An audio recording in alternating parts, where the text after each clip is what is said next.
There is a word the royal family uses when someone has gone too far, said too much, or reminded the palace of something it would rather forget. The word is not spoken aloud. There are no formal proceedings, no letter of dismissal, no public statement. The person simply stops existing, at least as far as the family is concerned. Invitations stop arriving, phone calls go unanswered, doors that had always been open are closed, quietly, and never opened again. Marion Crawford experienced this so completely, so finally, that the process has a name in royal circles to this day. When someone is cut off the way she was cut off, they call it being Crawfied. She spent 17 years inside Buckingham Palace, Windsor Castle, Balmoral, and Sandringham. She bathed the two girls who would become Queen Elizabeth II and Princess Margaret. She taught them to read, to write, to understand money and maps, and the world beyond their gilded windows. She sat with them through the strange terror of the abdication crisis, through the bombs falling on London, through the years when no one could be certain the war would end the right way. She knew things about that family that no outsider had ever known. When she finally left royal service and wrote a gentle, affectionate book about her years with the princesses, the palace didn't just distance itself. The Queen Mother, the two women Marion had raised, and every member of the extended royal household closed ranks so completely that Marion Crawford spent the last 25 years of her life in near total isolation. She had 2 strokes. She lost her sight. She lost her husband. She attempted suicide. She died in a small Scottish flat on the morning of February 11th, 1988, and it was 3 days before anyone found her. The book she wrote was not a scandal. It contained no state secrets, no sexual revelations, no deliberate cruelties. It was warm. It was kind. It portrayed 2 little girls as lively, loving, and human. That was the problem. Marion Christina Crawford was born on June 5, 1909, in Gateshead, a small village in Ayrshire, Scotland. Her father was a railway worker. The family was not poor in the way that destroys childhoods, but money was measured carefully, and the distance between what was available and what Marion wanted, which was books, and school, and more school, required effort to close. If you're enjoying this story so far, don't forget to hit the like button and subscribe. Drop a comment telling me where in the world you're watching from. I love hearing from you. She was, by every account that survives, exceptional. Her teachers noticed early, the kind of noticing that goes beyond encouragement into something more urgent, the recognition that a particular mind, in the wrong circumstances, will simply be wasted. Marion won bursaries. She pushed herself through school at a time when the Scottish educational system, whatever its other limitations, genuinely believed in the principle that a clever child from a working family deserved access to the same ideas as a clever child from a rich one. She trained as a teacher at the Moray House College of Education in Edinburgh. Her plan, as she described it later in life, was child psychology. She wanted to understand how children developed, what they needed, what went wrong when they didn't get it. This was 1929. The field was young, the vocabulary still being invented, and the idea that a woman from Ayrshire might build a career around it required a particular kind of stubbornness. What she had instead of stubbornness, or perhaps alongside it, was charm. People liked Marion Crawford immediately. She was warm without being soft, direct without being abrasive. She had a way of making children feel taken seriously rather than managed, which is rarer in adults than most adults would admit. Her first placement as a governess was with the Elgin family in Scotland. She was 20 years old. The job was supposed to be temporary, a way to earn while she continued her studies. It lasted longer than planned, as these things tend to, and while she was there she was recommended, through the connections that Scottish aristocratic households maintained with each other like an informal postal service, to Lady Rose Leveson Gower, sister of the Duchess of York. Lady Rose wanted a governess for her children. Marion took the position. She was good at it, in the way that people are good at things when the work fits the shape of their attention. She observed, she adapted.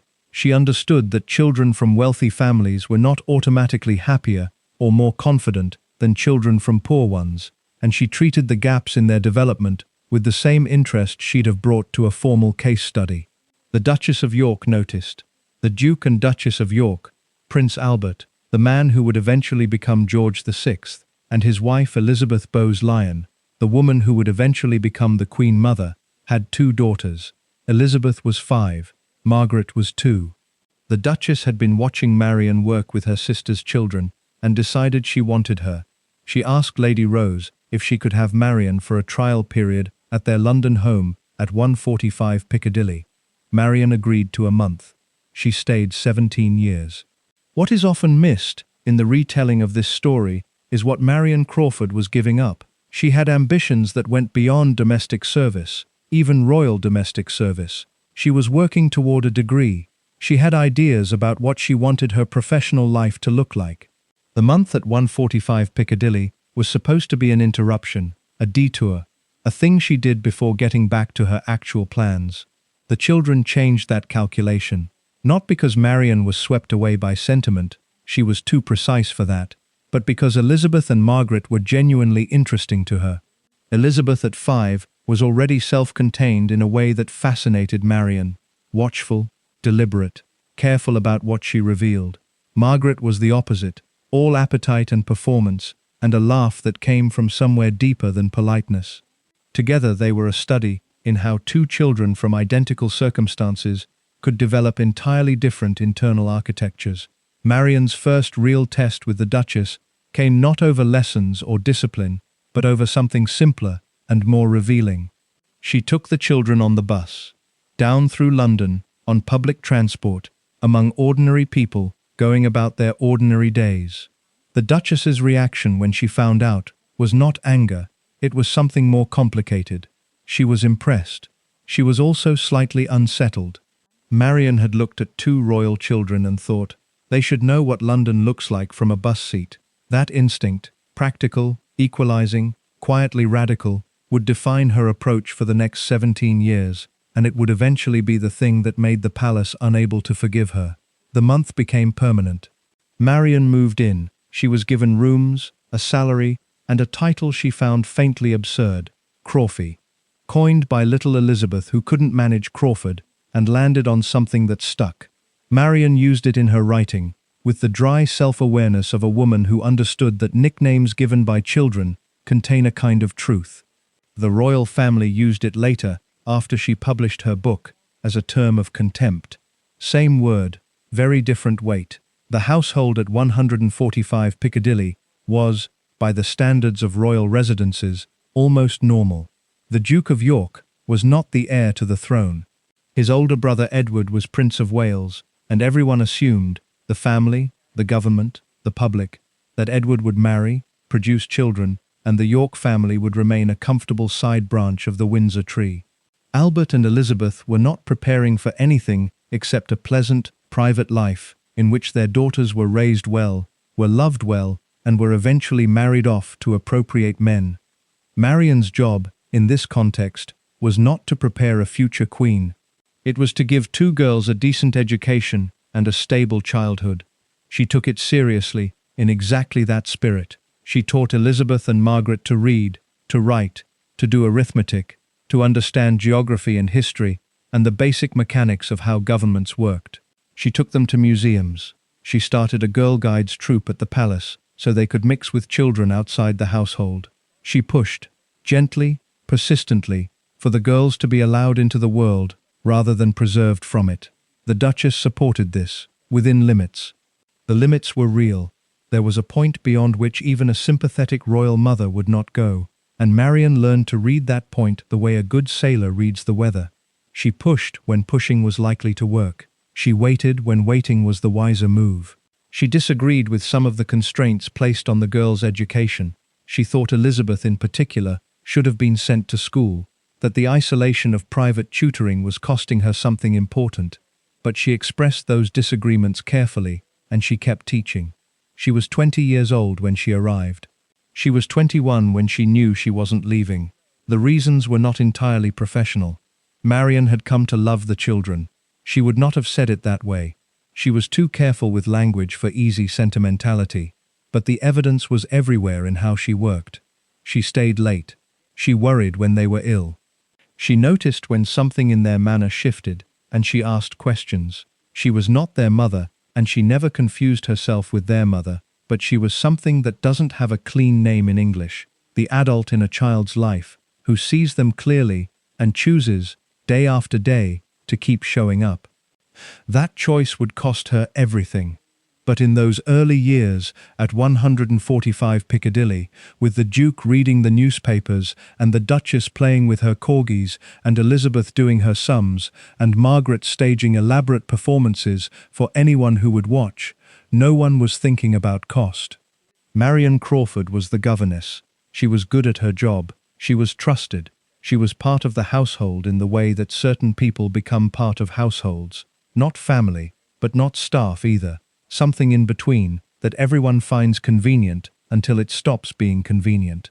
The abdication was still 6 years away. The war was still 10. The book was still 20. Marion Crawford was 21 years old, and she was exactly where she had never planned to be, and she was, by most accounts, happy. The abdication did not arrive with warning. That is the official version, at least. The one the palace preferred. The one that cast the crisis as a sudden storm, rather than a slow, observable deterioration. Marion Crawford had been inside the household long enough to know the official version was wrong. She had watched Edward, Prince of Wales, for years. He came and went from his brother's house with the ease of a man who understood that Albert's home was, in the hierarchy of royal residences, a safe place. Warm, functional, unglamorous in the way that happy households often are. Marion had seen how the Duke of York watched his brother. The complicated mixture of admiration and anxiety that younger siblings develop when the older one is brilliant and reckless in equal measure. Albert knew, before almost anyone outside the immediate family admitted it publicly, that something was wrong with Edward's judgment. The American woman was not the cause of that wrongness. She was where it had landed. Wallis Simpson entered Marion's awareness the way she entered most people's awareness in Britain in 1936. Suddenly, officially, and far too late for the information to be new. The newspapers had been sitting on the story for months, under a gentleman's agreement with the palace that had no legal basis and survived purely on deference. American papers had been running it freely. Visitors from abroad arrived in London already knowing what the British public was not supposed to know, and the cognitive dissonance of that arrangement, a country's future being debated everywhere, except in the country itself, produced a particular kind of tension that Marion felt in the household before she had words for it. The Duke of York went quiet in the way that men go quiet when they are carrying something they cannot yet name. Elizabeth Bowes-Lyon, who was not a woman given to visible anxiety, became watchful in a way Marion recognized from the children, the same quality of attention. The same stillness before a thing breaks. Elizabeth was 10. Margaret was 6. Marion had to make a decision about how to handle what was coming, with 2 children who were old enough to sense atmosphere, but too young for the full truth. She chose, as she often chose, to be straightforward, without being complete. She told them their uncle was going to make a decision that would change things. She did not tell them what she thought of that decision. She prepared them for disruption, without manufacturing fear. It was, given the constraints, a reasonable thing to do. Whether it was the right thing she could not have known at the time. December 11th, 1936. Edward VI abdicated. He had been king for 325 days. The Duke of York became George VI. The Duchess became Queen. Elizabeth, at 10 years old, became heir presumptive to the British throne. Margaret became second in line. Marion Crawford's job changed in a single afternoon from educating 2 girls in a private household to preparing a future monarch for a role that neither of them had anticipated and neither of them had asked for. Marion wrote later about the night of the abdication. The family gathered together in a way that felt provisional, not celebratory, not devastated, simply present with each other in the middle of something enormous. George VI, who had a stammer that made public life genuinely painful for him, and who had spent his adult life engineering a position comfortably away from the spotlight, was now the spotlight. His wife understood immediately what was required, and moved toward it with the controlled efficiency that would define her public persona for the next 60 years. Elizabeth, the child, sat quietly and absorbed. What Marion noticed and recorded was the moment when young Elizabeth turned to her and asked a question about precedence, about the order of formal addresses, about what title she now held. A 10-year-old, on the night her life changed completely, asking a procedural question. Marion answered it. She found the precision of the question both impressive and faintly heartbreaking. The girl was already doing what she would spend the rest of her life doing, finding the protocol, because protocol, at least, was stable. Margaret cried. Marion sat with her until she stopped. The move to Buckingham Palace followed. 145 Piccadilly, which had been home for 6 years, was emptied out, and the family relocated to a building that was less a residence than a statement. Marion had visited the palace before. Living there was a different proposition entirely. The rooms were enormous, and the heating was inadequate, and the formality of the place pressed down on ordinary life in ways that required constant small adjustments. Staff who had known the family in the relative informality of a private house now had to calibrate themselves to a different register. Marion calibrated along with them, but she noticed the cost of it more than most. She watched the children navigate the new formality and saw what it was doing to them. Elizabeth adapted. She had always been an adapter. It was possibly her most useful quality, and also, Marion sometimes thought, her most limiting one. The ability to conform to whatever an environment required meant that Elizabeth rarely pushed back against environments that deserved pushing back against. She accepted Buckingham Palace the way she accepted almost everything, as a given, a fixed condition, something to be worked within, rather than questioned. Margaret pushed back, loudly and entertainingly, until she learned that pushing back in Buckingham Palace produced less result than it had at 145 Piccadilly. Then she found other channels for her considerable energy. She became funnier, more performative, more deliberate in her use of charm as a tool. Marion watched this development with the careful attention of someone who understood it, but couldn't entirely approve of it. Margaret was 6 years old, and already learning that direct expression was a luxury she couldn't always afford. That was not a lesson Marion had intended to teach her. The lessons Marion was formally responsible for continued. History, geography, mathematics, literature, a rotating cast of specialist tutors for French and music and drawing. Marion coordinated all of it and taught most of the foundational work herself. She pushed, again, for Elizabeth to be sent to school. The idea was considered and set aside. A future queen could not sit in a classroom with other children. The security complications alone were prohibitive, and beyond security, there was the question of what relationships Elizabeth might form, what loyalties, what ordinary human attachments that might later complicate the machinery of monarchy. Marion thought this reasoning, while not wrong exactly, was producing a problem it claimed to be preventing. Isolation, in the name of protection, is still isolation. She kept teaching. She kept taking the children on buses when she could manage it. She kept insisting on the girl guides, on the mixing with children outside the palace walls, on any small incursion of ordinary life that the new circumstances allowed. The new circumstances allowed considerably less than the old ones.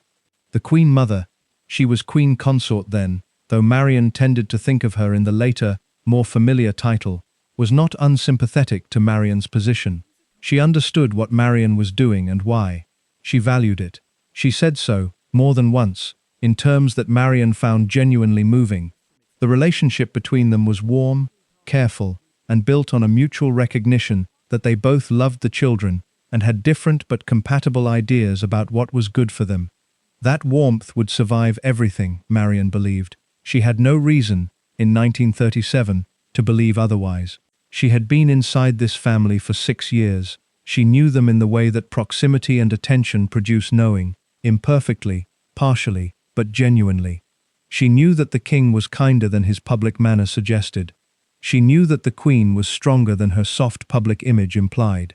She knew that Elizabeth would be, when the time came, a serious and conscientious monarch. She knew that Margaret would live, for the rest of her life, with the particular loneliness of being second.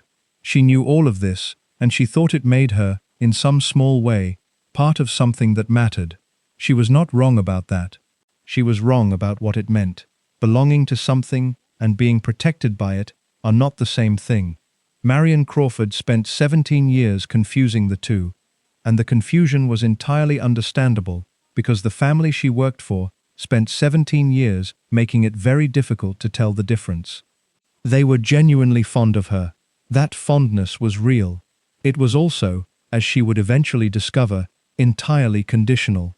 Conditional on Marion remaining the version of herself that was useful to them. The version that observed and taught and loved and kept quiet about all three. The version that wrote things down would be a different matter entirely, but the writing was still years away. The war hadn't started yet. George VI was still learning to be king, still fighting his stammer through speeches that cost him visible effort, still finding the shape of a role he had never wanted. The two girls were still children. Marion was still their governess, still the person they turned to when something frightened them, still the adult in their lives who treated their questions as worth answering. She was 27 years old. She had been inside the royal household for 7 years. She had given up her studies, her plans, her vision of a career built around child psychology and research, and the accumulation of formal knowledge. She had given them up willingly, because the work in front of her was real, and the children were real, and that felt like enough. It was enough, for a long time. The bombs hadn't fallen yet. The letter arrived in September 1939, the same week Germany invaded Poland, and Britain declared war. It was addressed to Marion Crawford, care of Buckingham Palace, and it was from a man named George Buthley. He was an accountant. He had been trying, with varying degrees of patience, to get Marion to marry him for the better part of 2 years. The letter said, with a directness that Marion found both irritating and endearing, that if she was going to spend the war inside a palace, she might at least spend it as someone's fiancé. Marion kept the letter. She did not immediately write back. She was 30 years old, and the war had just started, and she had 2 children to think about. The question of where the princesses would go was settled quickly and badly, in the way that wartime decisions often are, not through careful deliberation, but through the pressure of events arriving faster than plans could accommodate them. The initial instinct of the palace was to send Elizabeth and Margaret to Canada. It was the sensible option, far enough from German bombers to be genuinely safe, close enough in culture and Commonwealth loyalty to be manageable. The King and Queen would remain in London. The children would be shipped across the Atlantic. Marion thought this was wrong. She said so, carefully, to the people who needed to hear it. Not wrong strategically, she understood the security reasoning, but wrong in terms of what it would cost the children. Elizabeth was 13. Margaret was 9. Sending them to Canada meant removing them from their parents for the duration of a war that no one could put a timeline on, in a country they had never lived in, at an age when the primary developmental work is learning to trust that the adults in your life will stay present. The Queen agreed, and said something that Marion recorded and returned to for the rest of her life. The children could not leave without her, she could not leave without the King, and the King would never leave. So they stayed. Windsor Castle became the wartime home. Buckingham Palace was too exposed. It was bombed 9 times during the war, including once while the King and Queen were in residence, a fact that George VI seemed to regard as clarifying rather than terrifying. Windsor was not safe exactly, but it was defensible. The children were installed there in the autumn of 1939, and Marion went with them. Windsor in wartime was a strange mixture of austerity and unreality. The castle itself was vast enough that its grandeur was difficult to fully suppress, even under blackout conditions and rationed heating. The gold plate was removed from the staterooms and hidden. The windows were taped. The famous chandeliers were taken down and stored. What remained was a medieval fortress doing its best to look ordinary, and failing in ways that Marion found both absurd and moving. She set up a schoolroom. She continued lessons. This was, she understood, partly about education and partly about structure, about giving 2 girls, whose world had contracted suddenly and dramatically, a daily routine with predictable demands and predictable rewards. Elizabeth did her work with the focused application she brought to everything. Margaret did hers with the minimum effort required to avoid a conversation about it, and then spent the remaining time doing things she found more interesting. The thing Marion found most difficult about Windsor was the isolation. Buckingham Palace had been isolating too, but London surrounded it. The noise, the movement, the sense of a city continuing. Windsor in wartime was a compound. The staff was reduced. Visitors were few. The children's contact with the outside world narrowed to almost nothing, and Marion watched this happen and felt the familiar frustration of someone who could see a problem clearly and lacked the authority to fix it. She petitioned again for Elizabeth to have more contact with other young people. She raised the idea of bringing children from bombed-out London families to Windsor, evacuees, children whose homes had been destroyed by the Blitz, who could provide both Elizabeth and Margaret with the kind of peer relationships Marion had always considered essential. The idea was received with the polite non-commitment that the palace used when it had already decided no, but preferred not to say so directly. What Marion got instead was the pantomimes.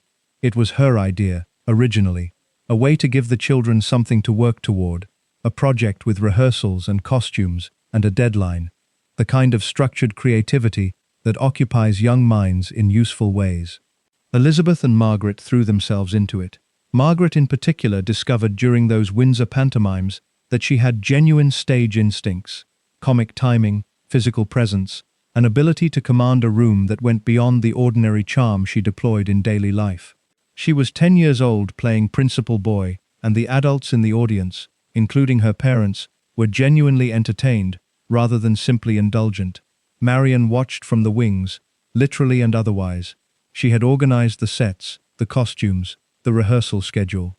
She had negotiated with the king's secretary about the dates, managed the competing demands of the other tutors, and handled the inevitable crises of two children who had strong opinions about their roles and were not shy about expressing them.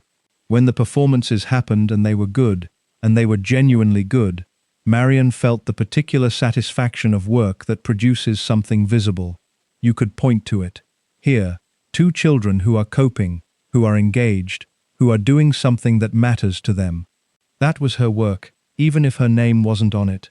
George Buthley wrote again. Marion wrote back. Their correspondence developed through 1940 and 1941, with the slow inevitability of two people who have already decided on each other and are simply waiting for circumstances to catch up. George was working in Scotland.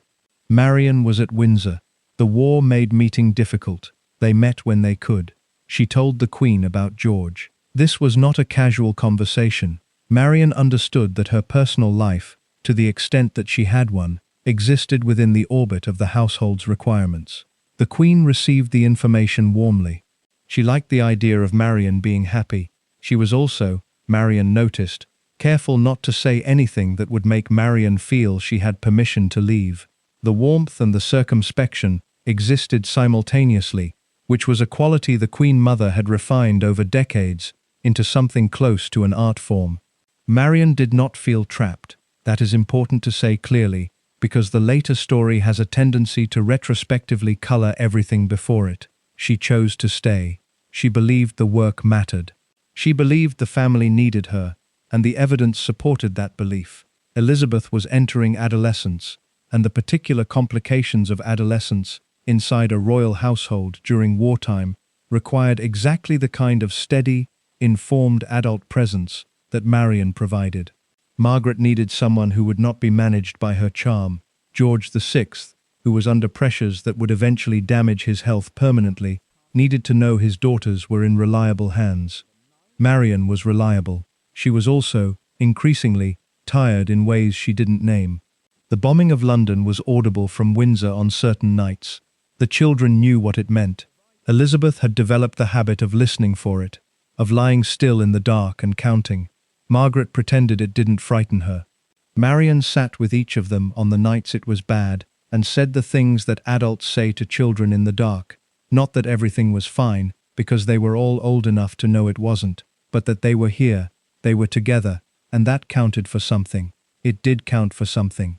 Marion believed that then, and believed it for the rest of her life, even after the family had made clear that her accounting of those years was something they considered a form of theft.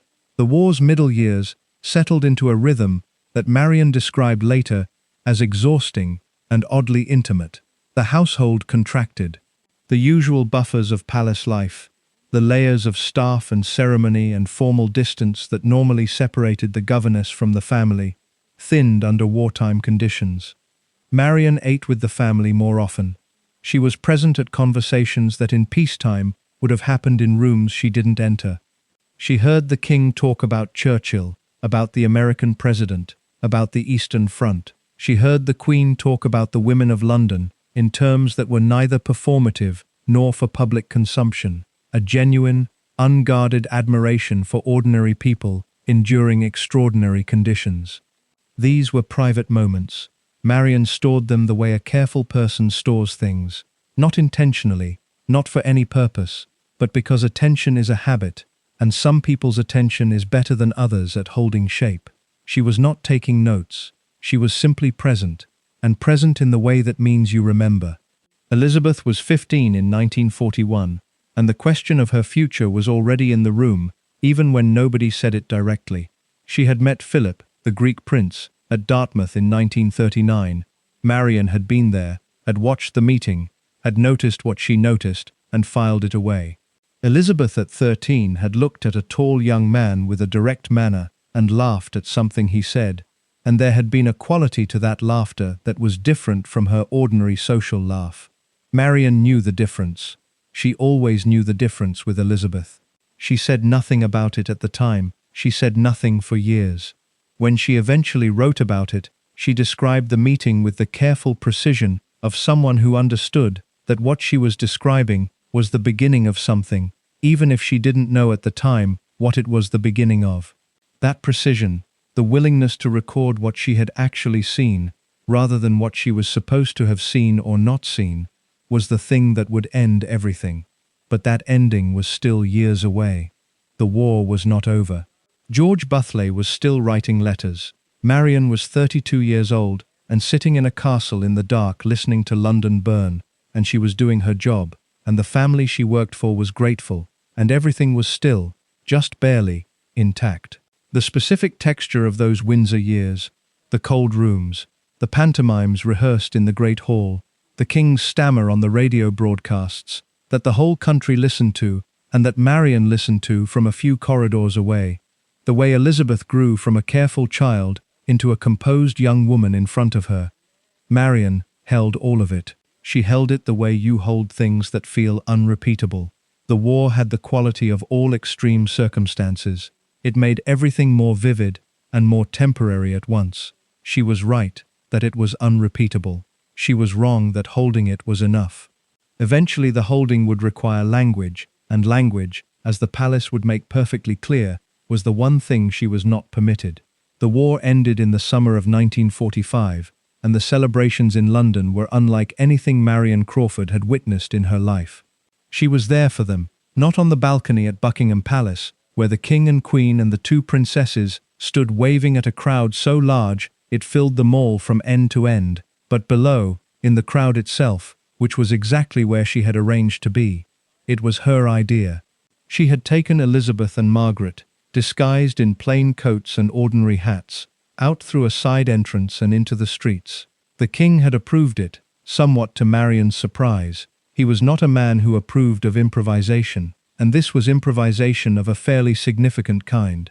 But he understood what Marion was offering his daughters, the chance to stand in the middle of history as participants rather than symbols, to feel the city under their feet rather than observe it from above. Marion held Margaret's hand in the crowd.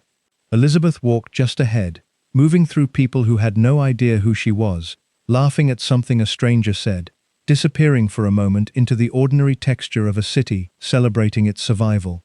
Marion watched her and felt something she would later describe simply as happiness, the uncomplicated kind, the kind that doesn't come with a qualifier attached. She wrote about that night in her book. It is one of the passages the royal family objected to most strongly, which tells you something interesting about what the royal family considered private. Not the wartime conversations about Churchill, not the king's health. The night Elizabeth Windsor stood in a crowd and laughed. The peacetime household reorganized itself slowly and not entirely comfortably. Buckingham Palace resumed its full operational weight. The ceremonies, the audiences, the formal machinery of constitutional monarchy grinding back into motion after years of wartime compression. The staff returned to full complement. The rooms that had been closed reopened. The gold plate came back from wherever it had been hidden. Marion's position in the household recalibrated, along with everything else. During the war, necessity had thinned the usual layers of distance between the governess and the family. In peacetime, those layers reconstituted themselves. This was not hostility. Nobody was cold to Marion. Nobody signaled that her wartime proximity had been inappropriate or unwelcome. But the architecture of palace life is very good at communicating hierarchy without ever stating it, and Marion felt the recalibration in small ways that she noted and did not discuss. She was 35 years old. George Butley had been waiting for 5 years. The question of their marriage had been deferred repeatedly by the logic of the war. It was difficult to plan a wedding when trains were unreliable and the future was uncertain, and Marion's presence at Windsor was, she felt, genuinely necessary. But the war was over now, and the deferral was running out of justification. George had been patient in the way that patient men eventually stop being patient, not with anger, but with a quiet withdrawal of forward momentum that Marion recognized as a deadline. She went to the Queen. This conversation, the one in which Marion told the Queen she wanted to marry, is documented in Marion's own account and contradicted, implicitly, by the palace's later behavior. Marion's version: the Queen was warm, supportive, and expressed nothing but happiness for her. The palace's version, conveyed through years of subsequent silence: Marion had obligations she was abandoning, and her decision to prioritize her own life over the household's needs was, at minimum, inconvenient. Both versions are probably true simultaneously. The Queen was warm in the room. The institution was not warm about the outcome. These are not contradictory positions for a monarchy to hold. It has centuries of practice at meaning one thing in private and acting on another in the space where policies are made. Marion married George Butley in September 1947. She was 38 years old. The wedding was quiet, which suited her. The King and Queen sent a gift. Elizabeth and Margaret sent letters. Marion moved with George to a house in Nottingham, which is to say, she moved out of the palace for the first time in 17 years, and discovered that she had almost no idea how to live in a house that did not have footmen. She continued working for the royal household for a short period after the marriage, a transition arrangement that was always going to be awkward, and proved to be exactly as awkward as it sounds. She was no longer resident. Her daily involvement with the girls diminished. Elizabeth was 21 and increasingly occupied with the machinery of her public role. With Philip, with the enormous weight of an impending reign that everyone could see coming and nobody said clearly. Margaret was 17 and engaged in the complex project of becoming herself, which in her case involved considerable noise and not a little turbulence. Marion was present at Elizabeth's wedding to Philip in November 1947.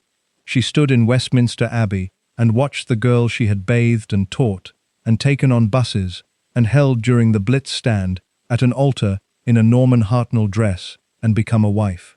The emotion Marion felt was one she struggled to characterize later, not pride exactly, though pride was part of it. Something closer to the feeling you have at the end of a long piece of work, when you can finally see the whole shape of it. Elizabeth was 21, and composed and radiant, and Marion thought, I watched her become this. Whatever this is, I watched it happen from the beginning. She left royal service shortly after the wedding. The exact circumstances are described differently depending on the source, which is itself informative. Marion's account suggests a natural conclusion. The girls were grown, her work was done, her marriage required her presence elsewhere.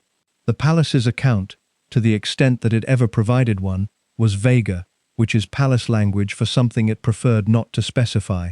What is clear is that Marion left with affection on all sides, with gifts and warm words, and with the understanding, which she had every reason to believe was genuine, that she remained part of the family's story. Not staff anymore, but not forgotten either. The governess who had given 17 years and been trusted with everything. She would be visited, she would be included. The relationship would continue, altered by circumstances but not ended by them. This understanding was wrong. Marion would spend the next several years discovering exactly how wrong it was, and the discovery would be gradual enough to be genuinely cruel. Not a door slammed, but a series of doors, each one closing a little more quietly than the last, until the silence was total. But before the silence, there was the cottage. The King and Queen offered Marion and George a cottage on the Balmoral estate as a retirement home. This was presented as a gift, and Marion received it as one, a sign of the family's continued regard, a tangible expression of 17 years of loyal service. She and George moved to Nottingham Cottage in Kensington Palace initially, then eventually to the house at Balmoral. It was a grace and favour residence, which means the occupants live there at the pleasure of the Crown, and the Crown retains the right to withdraw that pleasure whenever it chooses. Marion did not think about the second half of that definition. She had no reason to think about it. She was embedded in the goodwill of a family she loved, in a house provided by people she had served faithfully for nearly 2 decades. The contingency of the arrangement was not something she dwelled on. She was writing, though. Not a book. Not yet. Not with any intention of publication. She was writing because she had always written, because the habit of observation that had made her a good governess expressed itself naturally in words, because 17 years inside one of the most watched families in the world had produced in her an enormous quantity of recorded thought, and she had no particular place to put it except pages. The Ladies' Home Journal approached her in 1949, an American publication, large circulation, significant reach. They had heard, through the informal channels by which American magazines locate British subjects with interesting stories, that the former royal governess had material. They offered money. The money was significant, significantly more significant than Marion's pension, which was modest in the way that royal pensions for domestic staff tended to be modest, generous in comparison to nothing, inadequate in comparison to 17 years. Marion told the Queen she had been approached.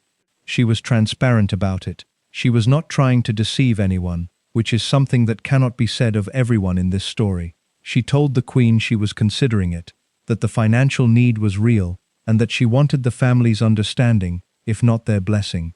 What happened next depends on whose account you trust. Marion's version, the Queen was non-committal, neither approving nor expressly forbidding, and Marion interpreted this as tacit acceptance. The palace's later version, Marion had been told clearly that any publication would be unwelcome, and she proceeded anyway.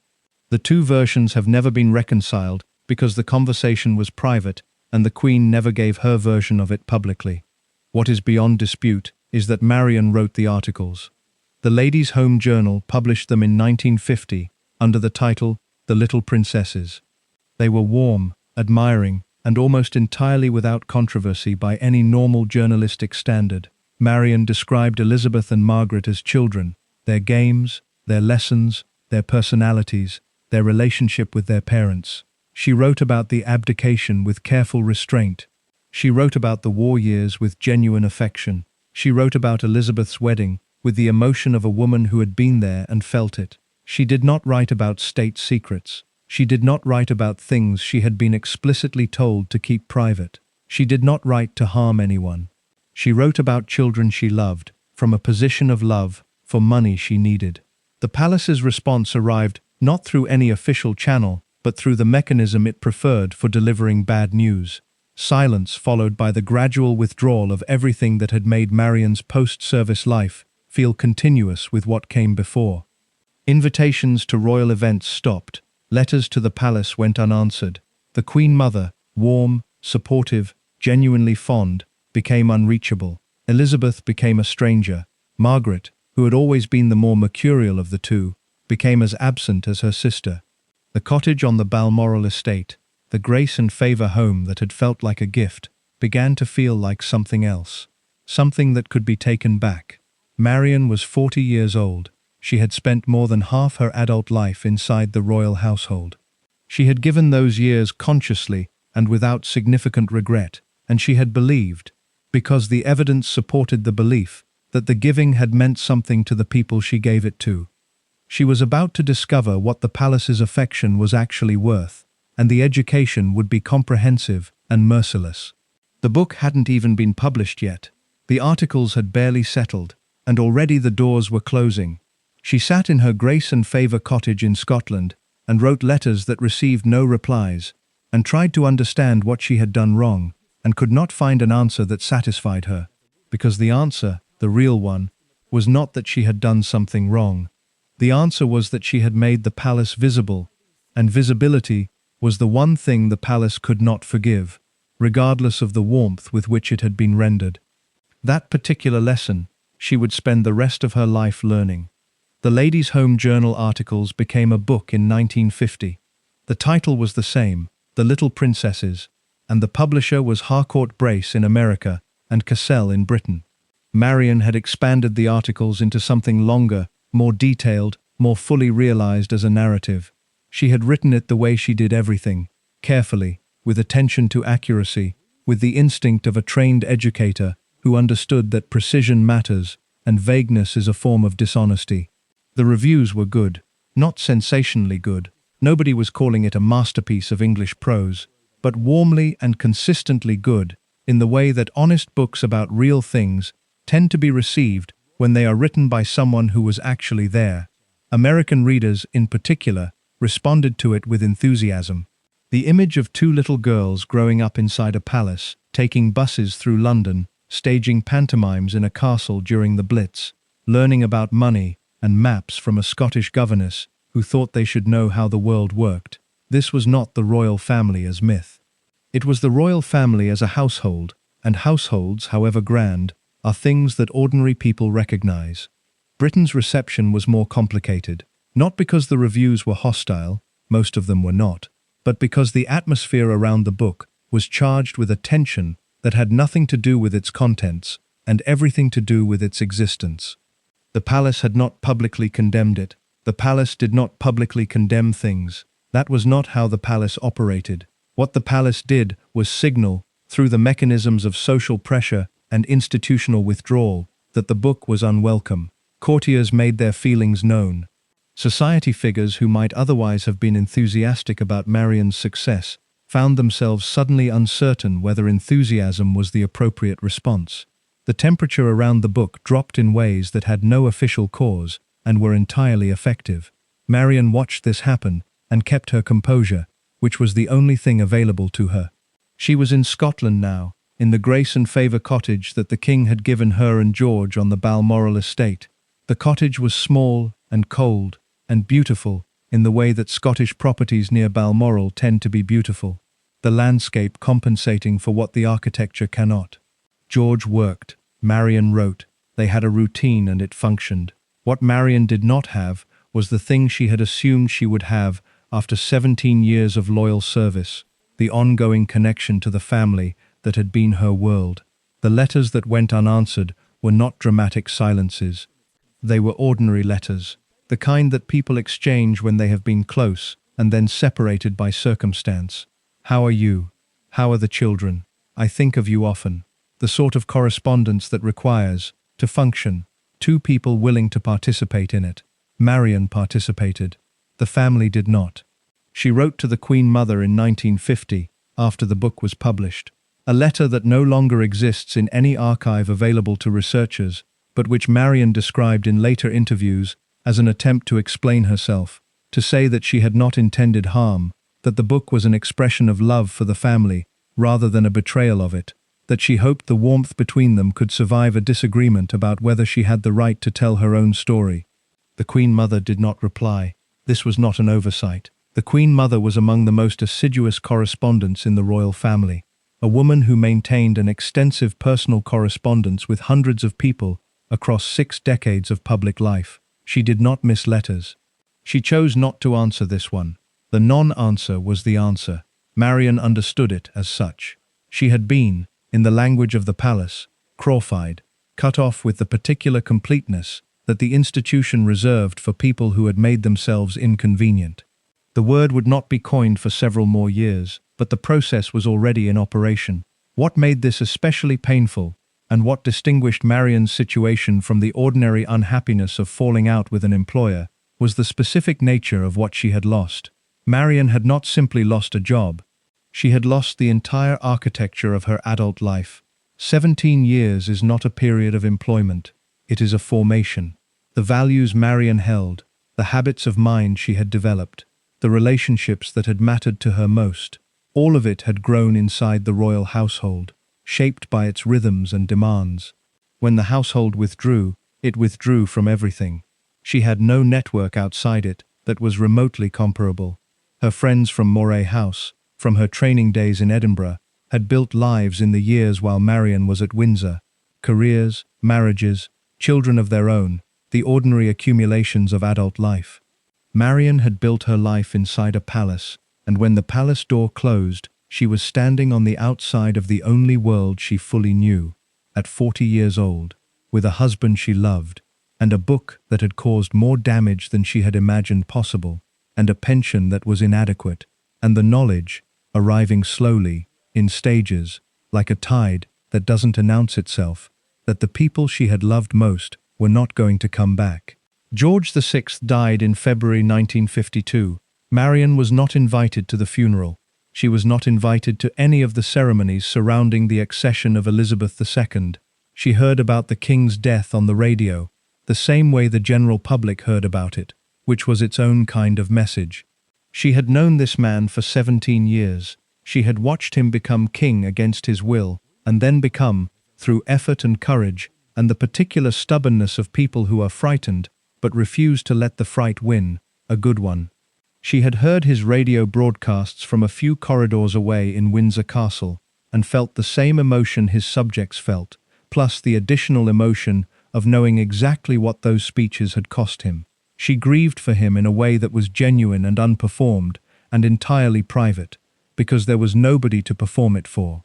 Elizabeth became queen at 25. Marion thought about writing to her. She did not write. The silence between them had hardened by 1952 into something that felt permanent, and Marion was not a woman who pushed at things that had made their immovability clear. She continued writing. This was the one thing that remained available to her, the one activity that didn't require the palace's permission or the family's participation. She wrote for magazines, primarily American ones, where her name still carried the association of the little princesses, and editors were willing to pay for pieces about royal life and British history, and the kind of domestic detail that American audiences found inexhaustible. The work was adequate. It paid the bills that the pension left uncovered. It was not what she had imagined her life would look like at 43, or 45, or 50. There were other books. A novel, in 1955, called Gowrie House, which received polite notices and sold modestly. A book about the history of royal residences. A children's book. Marion wrote with the application of someone who had no alternative, and the competence of someone who had always been good with words, but the fire that had driven the little princesses, the specific, irreplaceable authority of personal testimony, was something she could not manufacture twice. She had one story of the kind that changes a career, and she had told it, and the telling had cost her more than she had known to budget for. George Buthley remained steady throughout these years, which was the thing about him that Marion valued most and said least. He had married a woman whose life was more complicated than most men would have signed up for, whose primary emotional world was a family he had never been part of, and whose primary grief was a rejection he had not caused and could not fix. He did not complain about this. He worked. He made sure the bills were paid when Marion's writing income was unpredictable. He was present in the way that certain men are present, not dramatically, not with the kind of visible effort that demands acknowledgment, but consistently, reliably, in the ways that turn out to matter most when everything else is unreliable. Marion knew she was lucky in this. She said so, in the interviews she gave during the 1950s and 1960s, with a warmth about George that was unguarded in a way her comments about the royal family were not. She had learned to speak about the Windsors carefully, not defensively, not bitterly, but with the measured precision of a woman who understood that anything she said would be scrutinized, and that scrutiny, by this point, was not a neutral act. Every interview Marion gave was read by people looking for evidence, either that she was a victim of royal cruelty, or that she was a grasping woman who had betrayed a trust. She refused both characterizations, calmly, repeatedly, and without apparent resentment that she was required to refuse them at all. The resentment, if it existed, stayed private. Marion had been trained by 17 years in a household where composure was a professional requirement, and the training had held. What was harder to compose herself around was the specific cruelty of the cottage situation.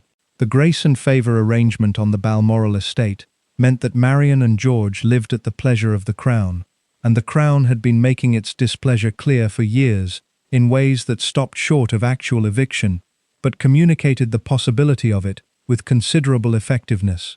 The cottage was beautiful and cold, and increasingly felt like a trap, a reminder, rendered in stone and Scottish moorland, that Marion's security in her own home depended on the goodwill of people who had withdrawn their goodwill.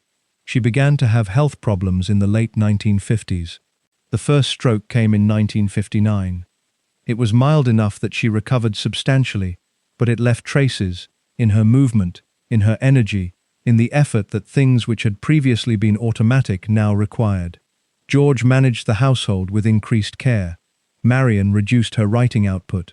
The Scottish winters, which had never been easy, became harder.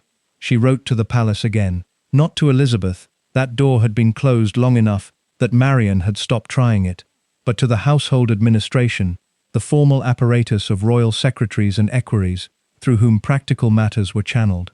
The letters concerned the cottage, its maintenance, the heating that was inadequate, and the repairs that had been needed for years and had not been made.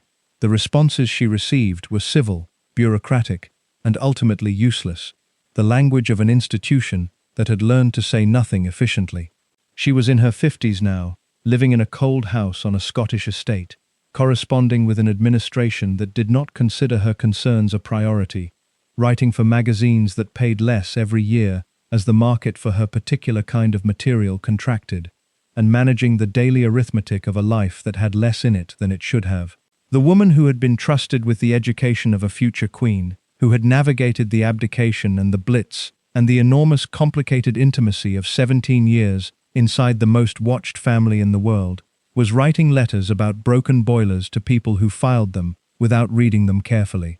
The second stroke, in the mid-1960s, was worse. Marion lost significant vision. Reading became difficult. Writing became slow and painful in ways it had never been before.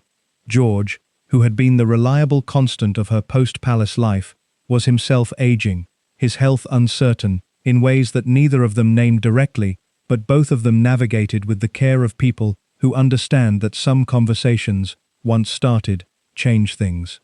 Marion gave fewer interviews as the decade progressed. The ones she gave were conducted with the same composure as always, the same careful precision, the same refusal to perform either bitterness or false reconciliation. She said she did not regret writing the book. She said she understood that the royal family had felt it as a betrayal. She said she thought they were wrong to feel it that way. She said all of this calmly and without evident anger, which was either evidence of extraordinary self-possession or evidence of a woman who had processed her grief so thoroughly that what remained was simply the residue of it, the shape without the heat. Reporters who interviewed her during these years described her as dignified.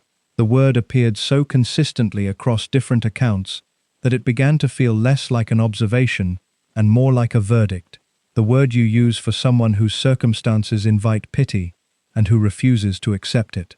Marion was dignified. She was also alone in ways that dignity cannot fully address, living in a cold house in Scotland with failing eyesight and a reduced income, and the knowledge that the family she had given her best years to had decided, with great consistency and no apparent regret, that she was someone who could be discarded. The palace never acknowledged her publicly after the little princesses, not when she was ill, not when George died, not when she had her strokes, not when she lost her sight. 50 years of public life, during which the royal family commented on thousands of things: births, deaths, anniversaries, national events, charitable endeavors, the passage of other lives. And Marion Crawford existed in a complete and deliberate silence. She was not mentioned, she was not remembered, she was not forgiven. She was Crawfied. George Buthley died in 1977. Marion had known it was coming in the way that people who have spent years watching someone age know things, not through any single moment of revelation, but through the accumulation of small evidence that a body is running out of the resources it needs to continue. George had been slowing for years. His heart, which had always been reliable in the way his temperament was reliable, had become unreliable in the way that hearts do when they have been working steadily for 7 decades, and the work is finally catching up with them. Marion had watched the slowing with the careful attention she brought to everything, and she had prepared herself in the way that preparation is possible for such things, which is to say, imperfectly and incompletely, and with the knowledge that preparation makes almost no difference when the moment actually arrives. He died at home, in the Grace and Favour cottage on the Balmoral estate, in the summer. Marion was 67 years old. She had been married to him for 30 years, which meant she had spent more of her adult life with George Buthley than she had spent inside the royal household, though the household had always occupied more of her internal space than the arithmetic of years would suggest. George had understood this about her without complaint, and without the specific resentment that some men develop when they understand that their wife's most formative loyalties belong to a world they can never fully enter. He had simply been present, steadily, and without drama, and his presence had been the thing that made everything else bearable. Now he was gone, and Marion was 67 and living alone in a cold house in Scotland, with failing eyesight and an income that had been inadequate for years, and no prospect of it becoming adequate, and nobody coming. The nobody coming part requires dwelling on, because it is the part of Marion's story that is most difficult to hold in the mind without flinching. She had spent 17 years inside a family. She had been trusted with the most intimate details of that family's daily life. She had loved 2 children from their earliest years, through their marriages, their accessions, their public becoming.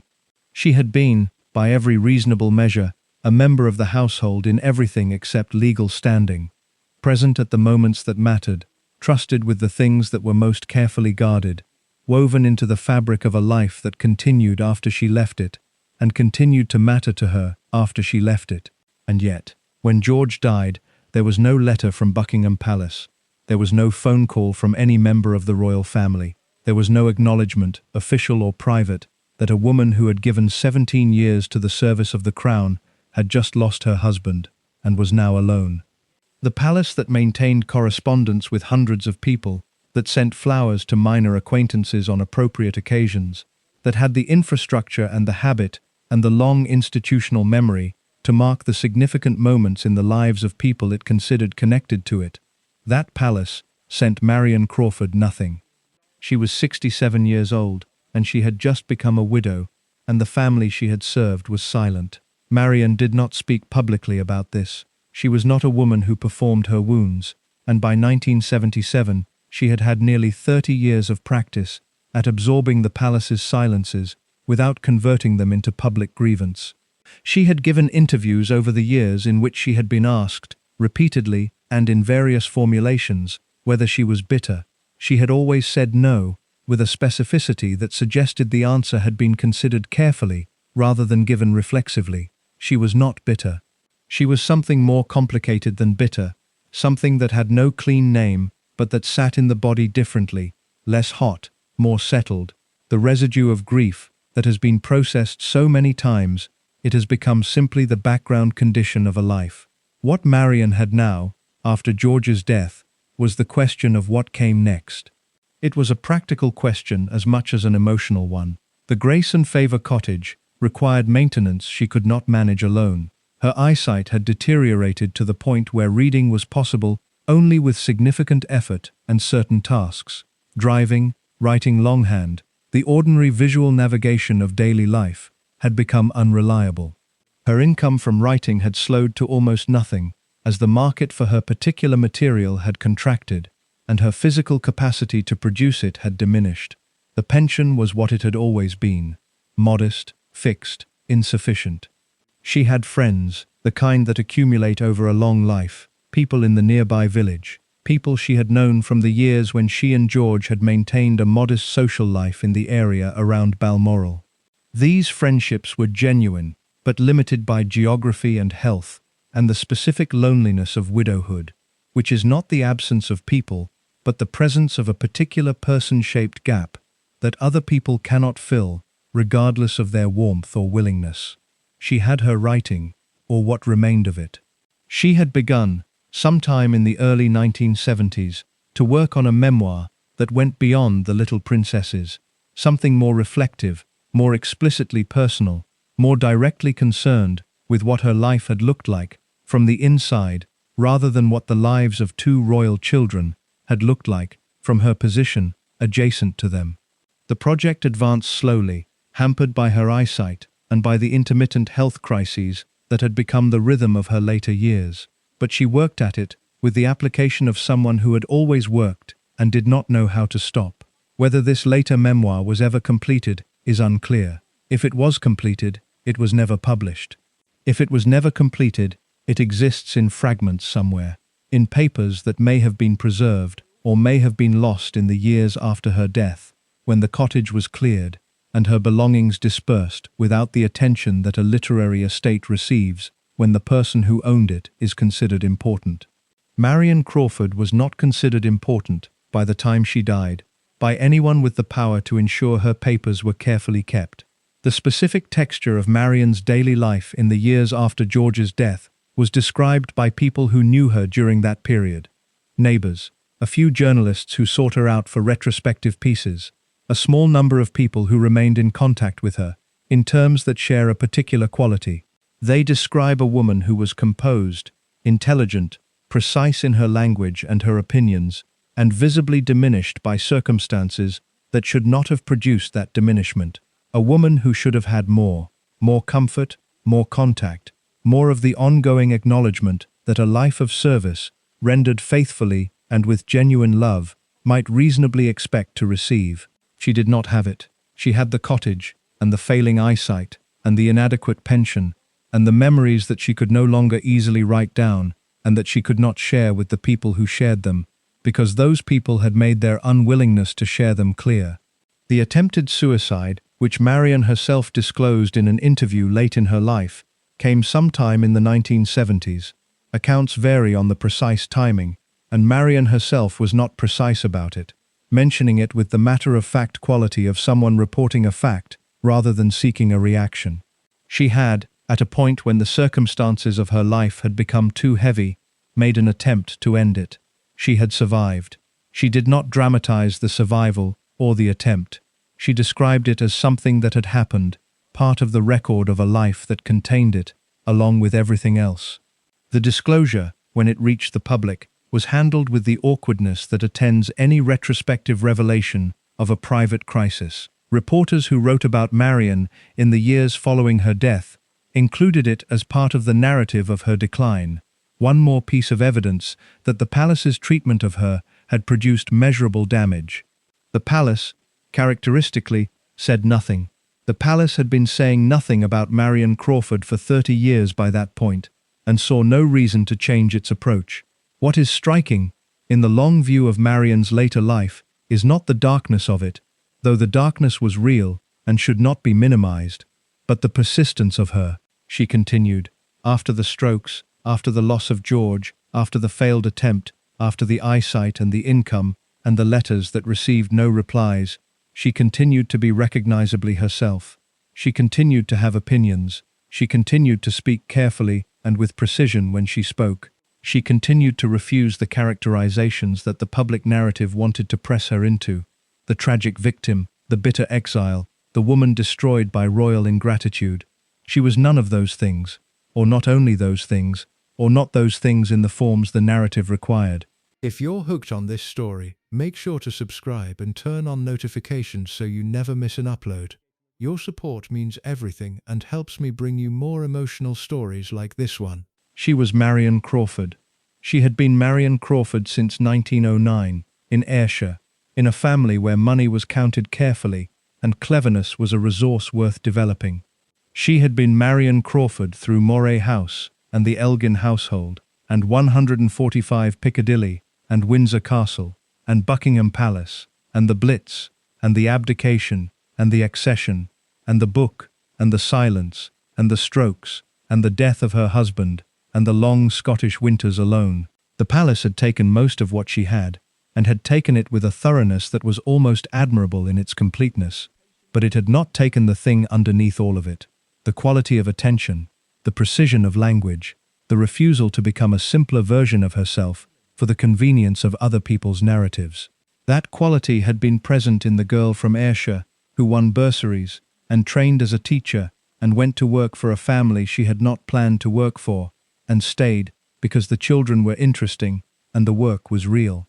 It was present in the governess, who took royal children on buses and argued for their right to know how the world felt from the ground level. It was present in the woman who wrote a book about what she had seen because she had seen it and it was true, and she needed the money, and she believed, wrongly but not irrationally, that love was a sufficient justification for speech. It was still present, in diminished form, in the woman sitting alone in a cold cottage in Scotland in the late 1970s, with failing eyes and an empty house, and the knowledge that the people she had loved most were not coming. She was 68 years old. She had been Crawfied for nearly 30 years. She had survived everything the palace's silence had produced. Not triumphantly, triumph requires an audience, and Marion's audience had left, but persistently, in the way that certain people persist when persistence is the only thing left. Outside the cottage, the Balmoral estate stretched away in every direction. The hills, the heather, the river running cold and clear through a landscape that was beautiful in the way that indifferent things are beautiful, without reference to the people who look at them. The royal family came to Balmoral every summer, as they had come every summer for a century. They walked those hills and fished that river and sat in those rooms where Marion had once been trusted and present and necessary. They did not knock on her door. They never knocked on her door. The heather did not care about any of it, which was possibly the only honest response available. Marion cared. She had always cared. That, in the end, was both the source of everything she had been and everything she had lost. The caring, which had been genuine, and which the palace had accepted and used, and then, when it became inconvenient, simply declined to reciprocate. She sat in the cottage, and she continued. For now, to understand why the palace reacted the way it did, you have to read the book. Not summaries of it, not the descriptions of it that appeared in newspaper columns written by people who had formed their opinion before opening the cover.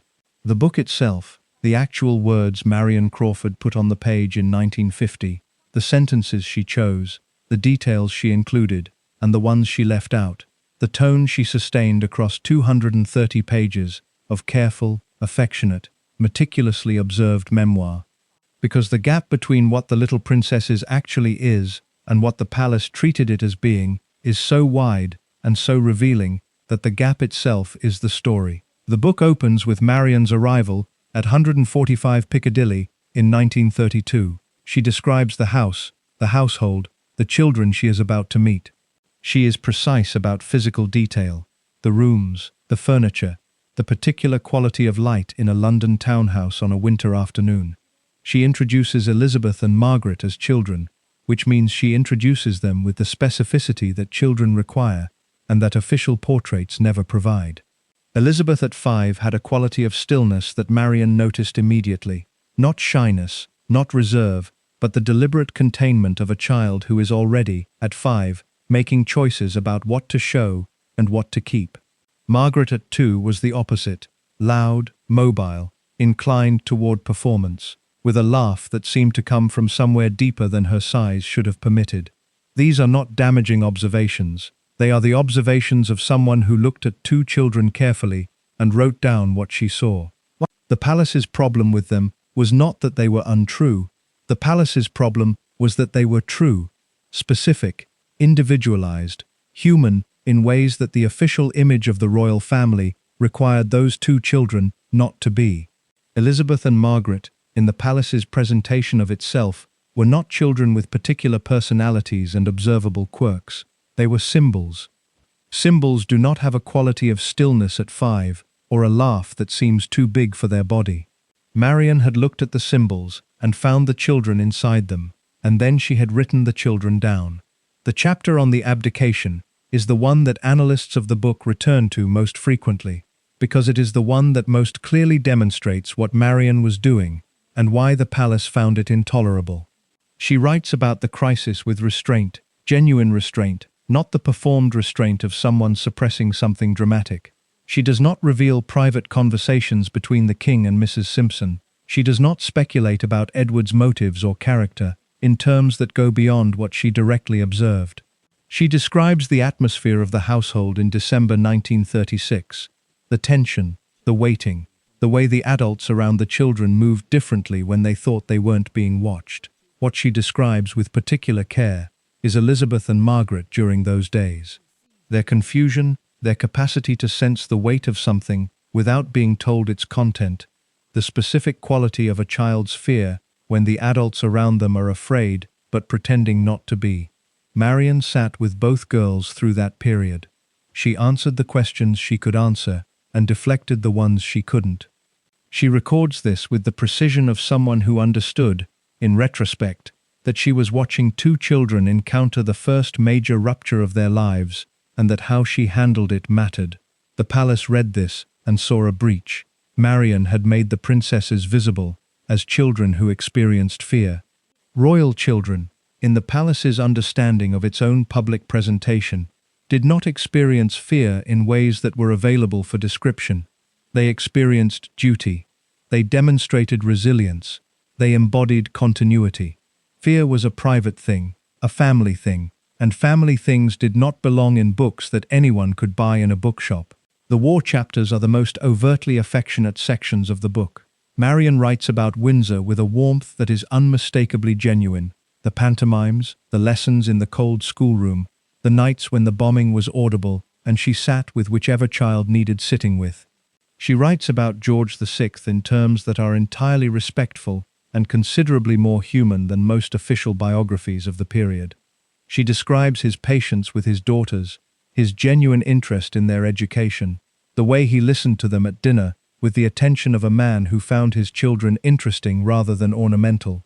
She writes about the Queen, the future Queen Mother, with a warmth that reads, even now, as completely sincere. She admires her. She says so directly and repeatedly. She describes her intelligence, her social instincts, her ability to make every person in a room feel that they have been specifically and genuinely attended to. She does not write anything in the wartime chapters that a sympathetic biographer would hesitate to write. She writes it from the inside, which is different, but the content itself is admiring. The palace's objection to the wartime chapters was not about content, it was about proximity. Marion had been in the room. She had heard things. The fact that she chose not to include most of what she had heard was, to the palace, less important than the fact that she could have included it. The book demonstrated Marion's access, and demonstrated access is a kind of threat, not because of what it reveals, but because of what it implies about what could be revealed. The palace was not punishing Marion for what she had written. It was punishing her for what she knew. The chapter about the night of the VE Day celebrations is the one Marion was most proud of, she said in later interviews. The account of taking Elizabeth and Margaret into the crowd on the night the war ended in Europe, the disguises, the journey through the streets, the moment when Elizabeth disappeared into a group of strangers and laughed without restraint at something one of them said. Marion writes about that moment with a clarity that distinguishes it from the rest of the book. She had been careful throughout, precise and affectionate, but measured, the memoir of a professional who understood the limits of what was appropriate. In the VE Day chapter, the measurement relaxes slightly, and what comes through is simply the pleasure of a particular evening, a woman and two girls in a city that was celebrating its survival, the extraordinary normalcy of standing in a crowd and feeling, for once, like the crowd. She did not think, when she wrote it, that this chapter would produce the reaction it produced. She thought it was generous. She was giving the public a glimpse of Elizabeth as a young woman experiencing joy in a recognizably human way. She was, in her understanding, doing Elizabeth a favor. Elizabeth did not see it that way. The future queen had spent her entire life in the process of constructing a public self that was controlled, considered, and consistent. The controlled public self was not a performance over a private self. It was the public self, maintained with extraordinary discipline across decades. Marion had written about the gap between the public self and the private one, had described the private one with affection and specificity, and in doing so, had made the gap visible. The gap was not something Elizabeth could afford to have visible. The gap is where vulnerability lives. and a constitutional monarch cannot afford visible vulnerability. Marion understood this argument. She had heard versions of it from various sources in the years after the book's publication. She did not accept it. Her counter-argument, never made publicly, but visible in the things she said in interviews over the years, was that the version of monarchy she had described was more sympathetic, not less. That a queen who had laughed in a crowd on the night the war ended was more admirable than a symbol that had never laughed, never been afraid, never been visible as a person who contained the same range of experience as the people she ruled. Marion thought she had done Elizabeth a service. Elizabeth thought she had done her damage. The disagreement was genuine and total, and had no resolution available to it. The reviews in America were enthusiastic in the specific way that American reviews of British royal material tend to be enthusiastic. The warmth of an audience for whom the monarchy is an entertainment rather than a constitutional reality. American readers could enjoy Marion's book without the complication of living inside the system it described. They read it as a human story about a remarkable household and a woman who had been trusted with remarkable access, which is what it was. British reviews were more careful. Several of them praised the writing while noting, with varying degrees of explicitness, that Marion had perhaps exceeded what was appropriate. The phrase that appeared most often, in various forms, was something along the lines of, "a trusted servant who spoke when silence was expected." The word servant was never used in the reviews that had actually read the book carefully, because nothing about Marion's account of herself suggested servitude. But the framing was there regardless, the idea that Marion had occupied a position that carried implicit obligations of silence, and that writing the book had been a breach of those obligations, regardless of what the book actually contained. Marion rejected this framing consistently and without apparent anger. She had been employed, she said. She had been well employed for 17 years, with genuine affection and genuine trust operating in both directions. She had left that employment and written about it, as people who leave employment sometimes do. The implicit contract of silence that the palace claimed she had violated was not a contract she had signed, not a term of employment she had been told about, not a condition that had been made explicit at any point during her 17 years. It was a contract the palace invented after the book was published and then retroactively applied to justify a response it had already decided to make. This was, Marion said, in the careful language of a woman who had learned to choose her words in an environment where words had consequences, not entirely fair. Not entirely fair. It was the most direct criticism of the palace she ever made publicly, across 38 years of interviews and occasional writing after the book's publication. Not entirely fair. The understatement was so extreme as to become its own kind of eloquence, the judgment of a woman who had been comprehensively punished for an act of love, delivered in the mildest possible language, by someone who understood that the mildness was both the kindest thing available and the most cutting. The book sold well. It sold well for years. It was translated into multiple languages. It remained in print for decades. Marion received royalties that helped, in a limited way, with the financial inadequacy that the palace's pension had left in place. Readers who encountered it, and many did, and many still do, found in it something that official royal biography consistently fails to provide: the sense of actual people living actual lives inside an institution that required them to be something other than actual people most of the time. Marion had given them that. She had given it at enormous personal cost, and the cost had been real and lasting, and in some respects final. But the giving had happened. The book existed. The palace's silence could not reach back in time and unwrite it. Elizabeth and Margaret existed in it as children, fearful, joyful, observant, ordinary in the ways that mattered, and extraordinary in the ways that were unavoidable. They existed in it on VE night, standing in a crowd, laughing. The palace had tried, through 30 years of systematic erasure, to make Marion Crawford not exist.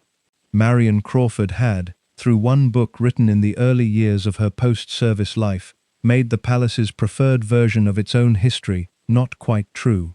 The two erasures were not equivalent. Marion's was personal and total. The palace's was partial, permanent in its official form, and ineffective in its actual reach. Every reader who encountered The Little Princesses and found it warm and true and humanizing had, without knowing it, participated in the small ongoing failure of the palace's attempt to make Marion Crawford nothing. She was not nothing. She had never been nothing. The palace's 30 years of effort to make her nothing was, among other things, a kind of tribute, the tribute that powerful institutions pay to people who have made them uncomfortable, which is the tribute of sustained, deliberate, effortful attention disguised as indifference.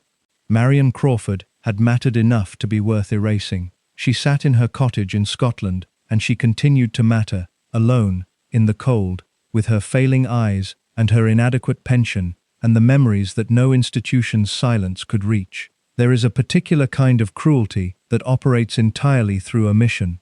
It leaves no evidence. It produces no document that can be examined, no statement that can be challenged, no action that can be defended against, because no action was taken. It works through the simple mechanism of not doing, not writing, not calling, not acknowledging, not remembering. The person on the receiving end of it cannot point to a wound because the wound has no visible entry point. There is only the absence, and the absence does its work slowly, over years, in ways that compound quietly until the compounding is the whole of what remains.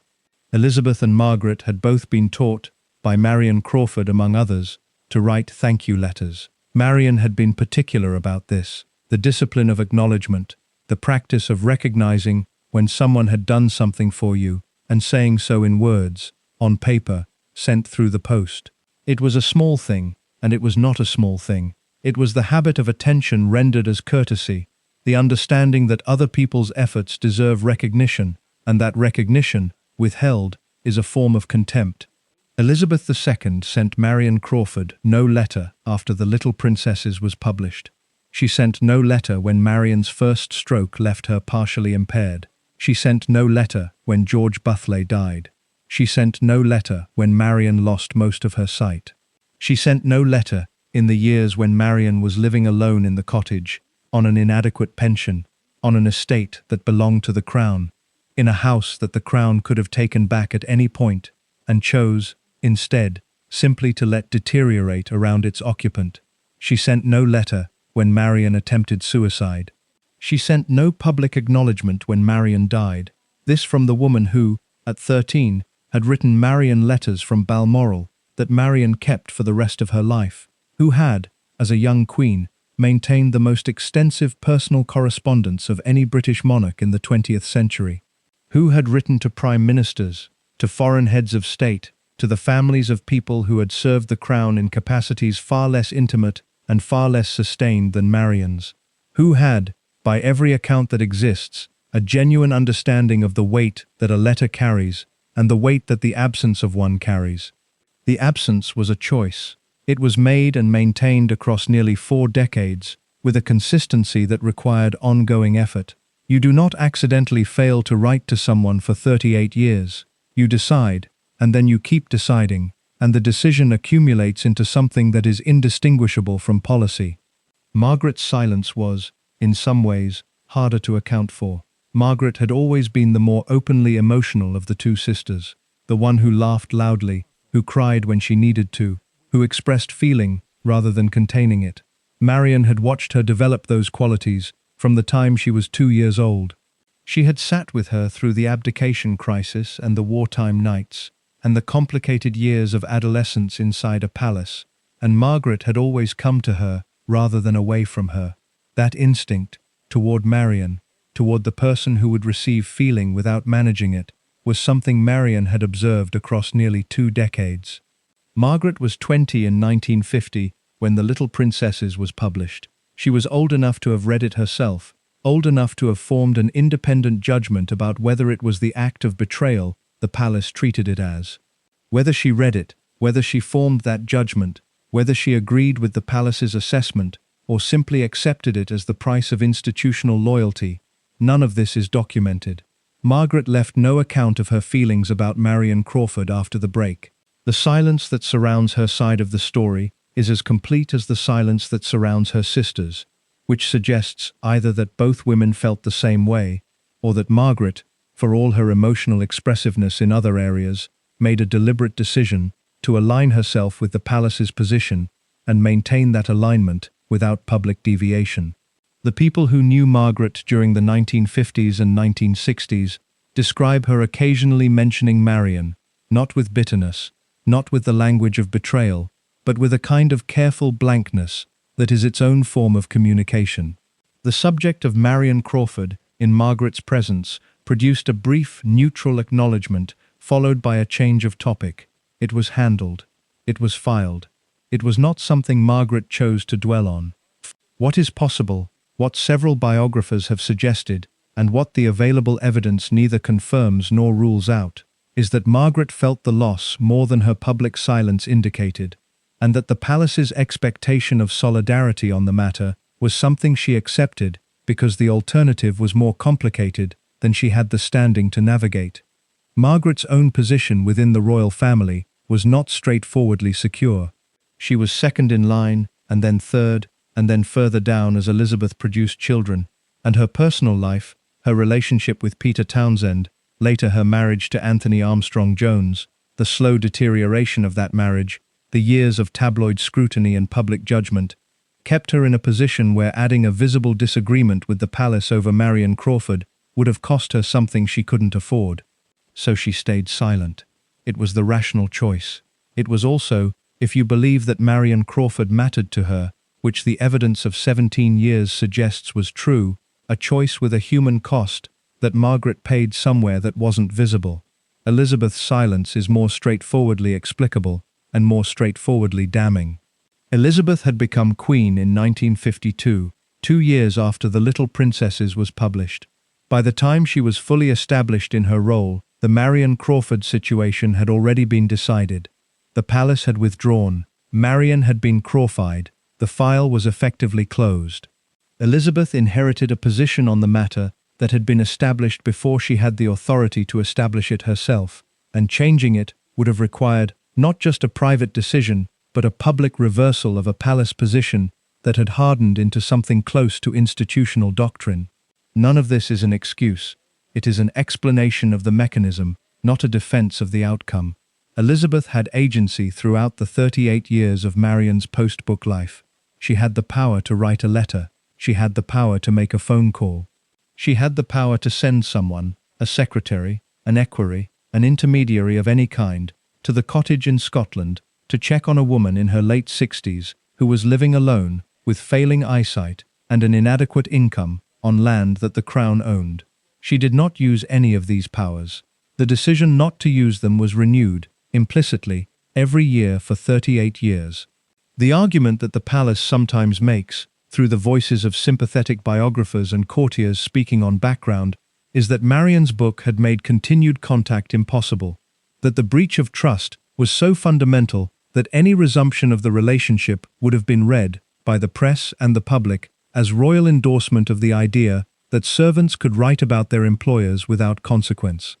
This argument treats the palace's public image as the primary consideration and Marion's humanity as a secondary one, which is either an honest statement of how the palace calculates its decisions or a rationalization of a decision that had already been made on other grounds, possibly both simultaneously.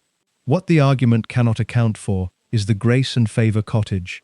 The palace chose, after The Little Princesses was published, to allow Marion and George to remain in the cottage on the Balmoral estate. This was not an oversight. Grace and favour arrangements are actively managed, and the decision to continue one is as deliberate as the decision to end one. The palace allowed Marion to live on its land for decades after the supposed breach of trust, which means it maintained a practical relationship with her, the relationship of landlord and tenant, while simultaneously denying the human relationship that the practical one grew from. Marion lived on the Queen's land, and the Queen did not acknowledge her existence. The cottage was a form of control, dressed as generosity, a way of keeping Marion close enough to monitor and distant enough to deny. This reading may be too deliberate. It attributes strategic intent to what might have been institutional inertia, the palace continuing an arrangement because nobody had formally decided to end it, rather than because someone had decided to maintain it as a mechanism of power. But institutional inertia and strategic intent produce the same outcomes for the person on the receiving end, and Marion was on the receiving end regardless of what produced it. The question of what Elizabeth privately felt about Marion Crawford is genuinely unanswerable. The documentary record contains nothing, no diary entry, no letter, no reported private conversation, that gives access to Elizabeth's inner life on this subject. What is known is that Elizabeth II was not, in general, a cold person.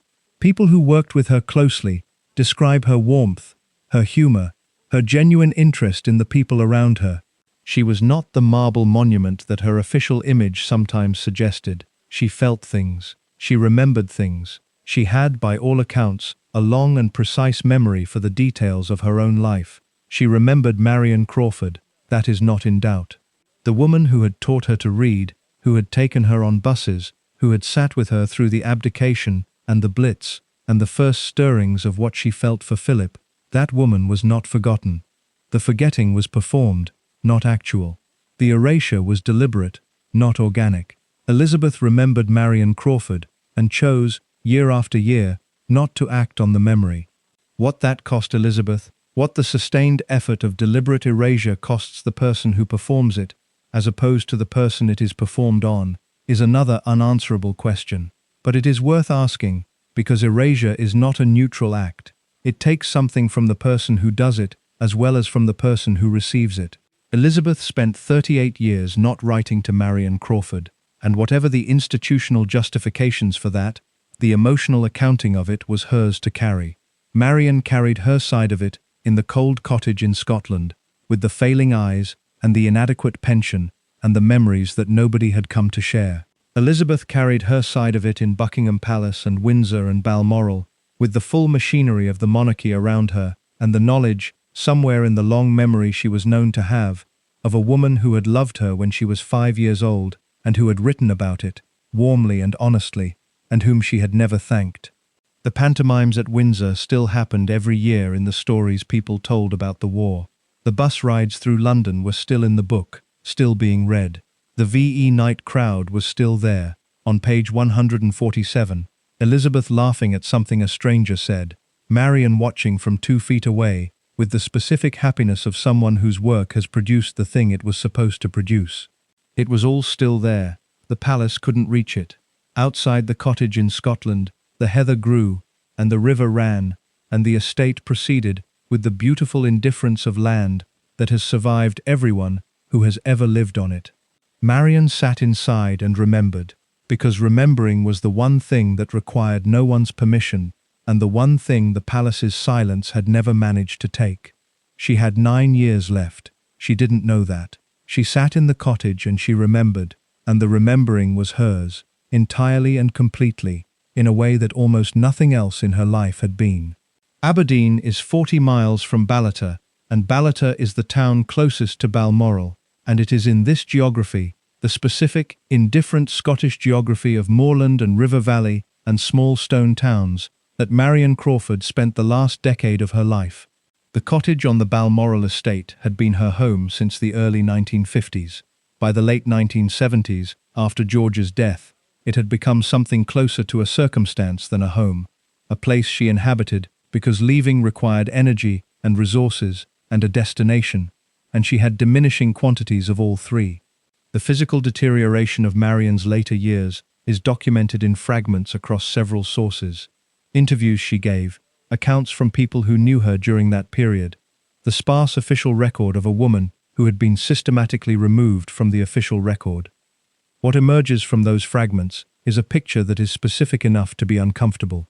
Not the comfortable vagueness of "she struggled in her later years," which is the language that gets used when the specifics are too pointed for general circulation, but the actual texture of what struggling looked like in Marion Crawford's case, in a grace and favour cottage in Scotland, in the 1970s and 1980s. The eyesight had been going since the first stroke in 1959. By the time George died in 1977, Marion's vision had deteriorated, to the point where reading required a magnifying glass held close to the page, where faces across a room were shapes rather than features, where the landscape outside the cottage windows, the hills, the heather, the river that ran visible from the sitting room, had become a blur of color rather than a scene.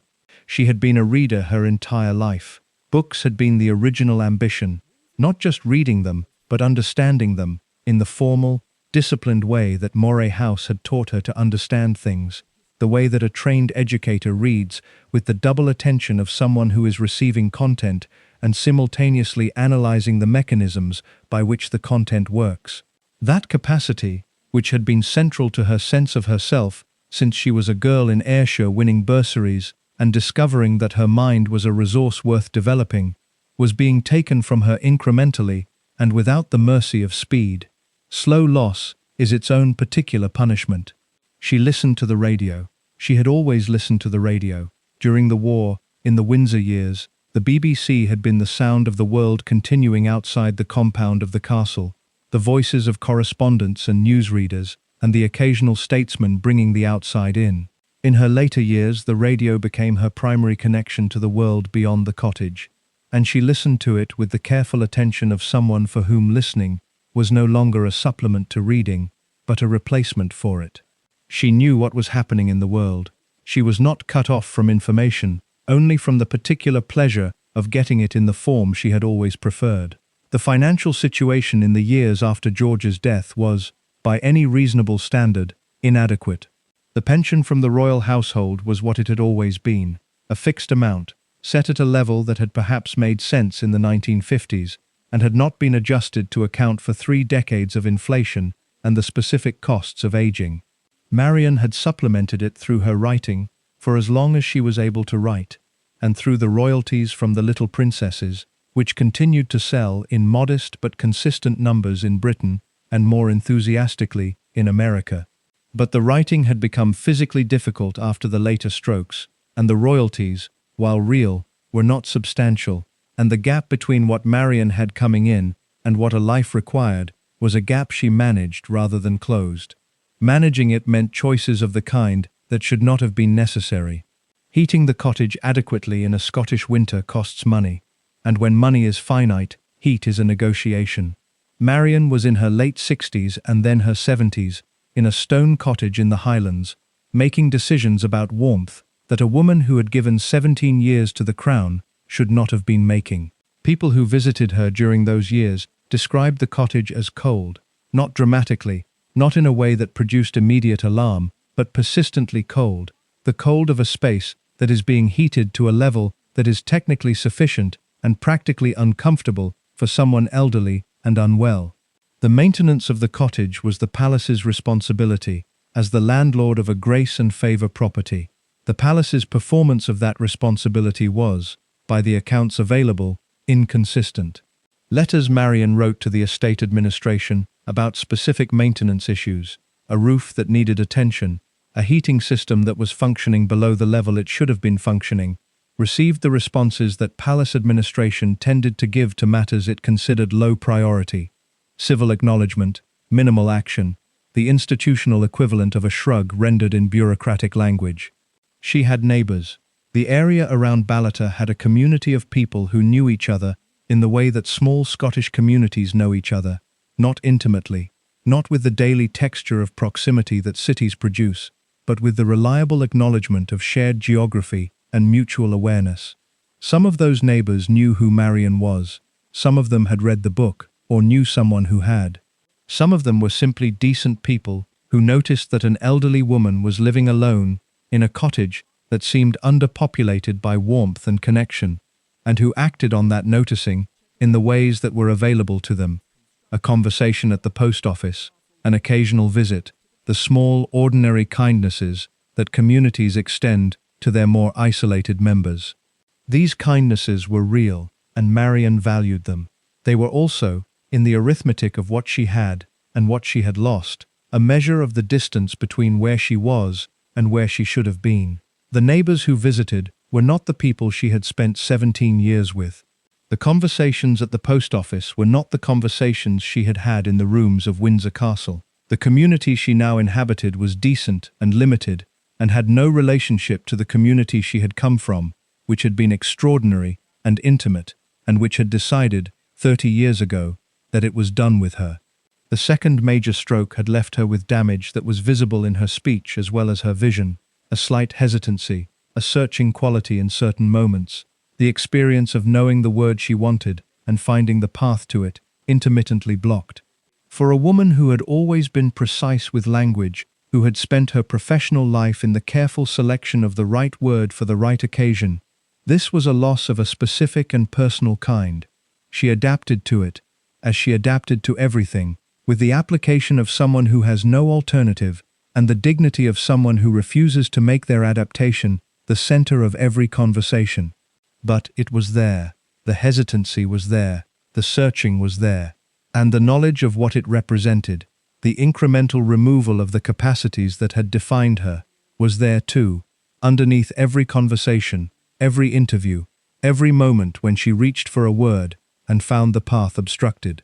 She gave an interview in 1982, 32 years after The Little Princesses was published, to a journalist who sought her out in Balata with the specific intention of producing a retrospective piece about the woman the palace had erased.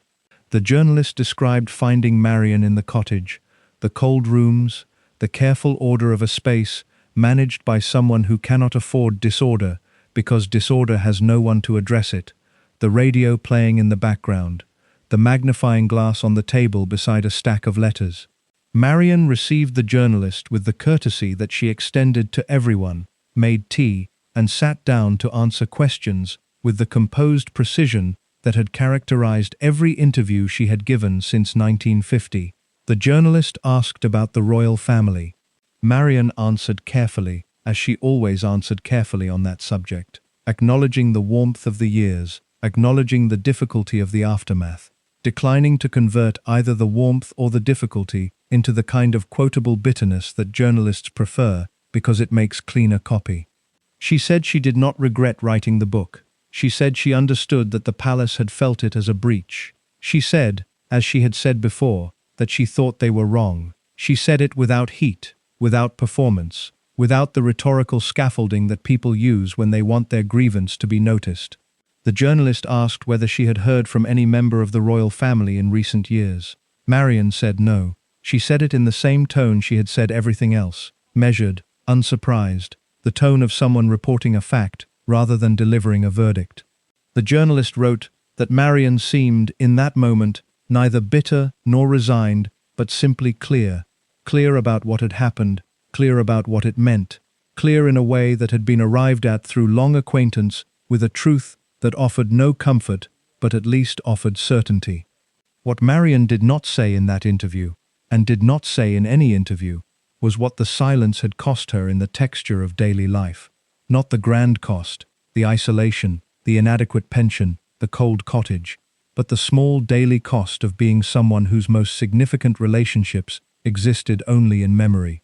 She woke each morning in a house that contained no one who had known her at 30 or 40, or during the years when she had been the person in whom two future royals confided their fears and their confusions and their tentative first observations about the world.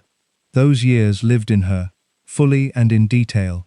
She had always had an excellent memory, and it had not abandoned her, but they lived in her alone. There was no one to say, "Do you remember the pantomimes? Do you remember the night we went out in the crowd? Do you remember the way Elizabeth used to sit at her lessons with that specific stillness? The stillness that looked like patience but was actually concentration. No one to say it to."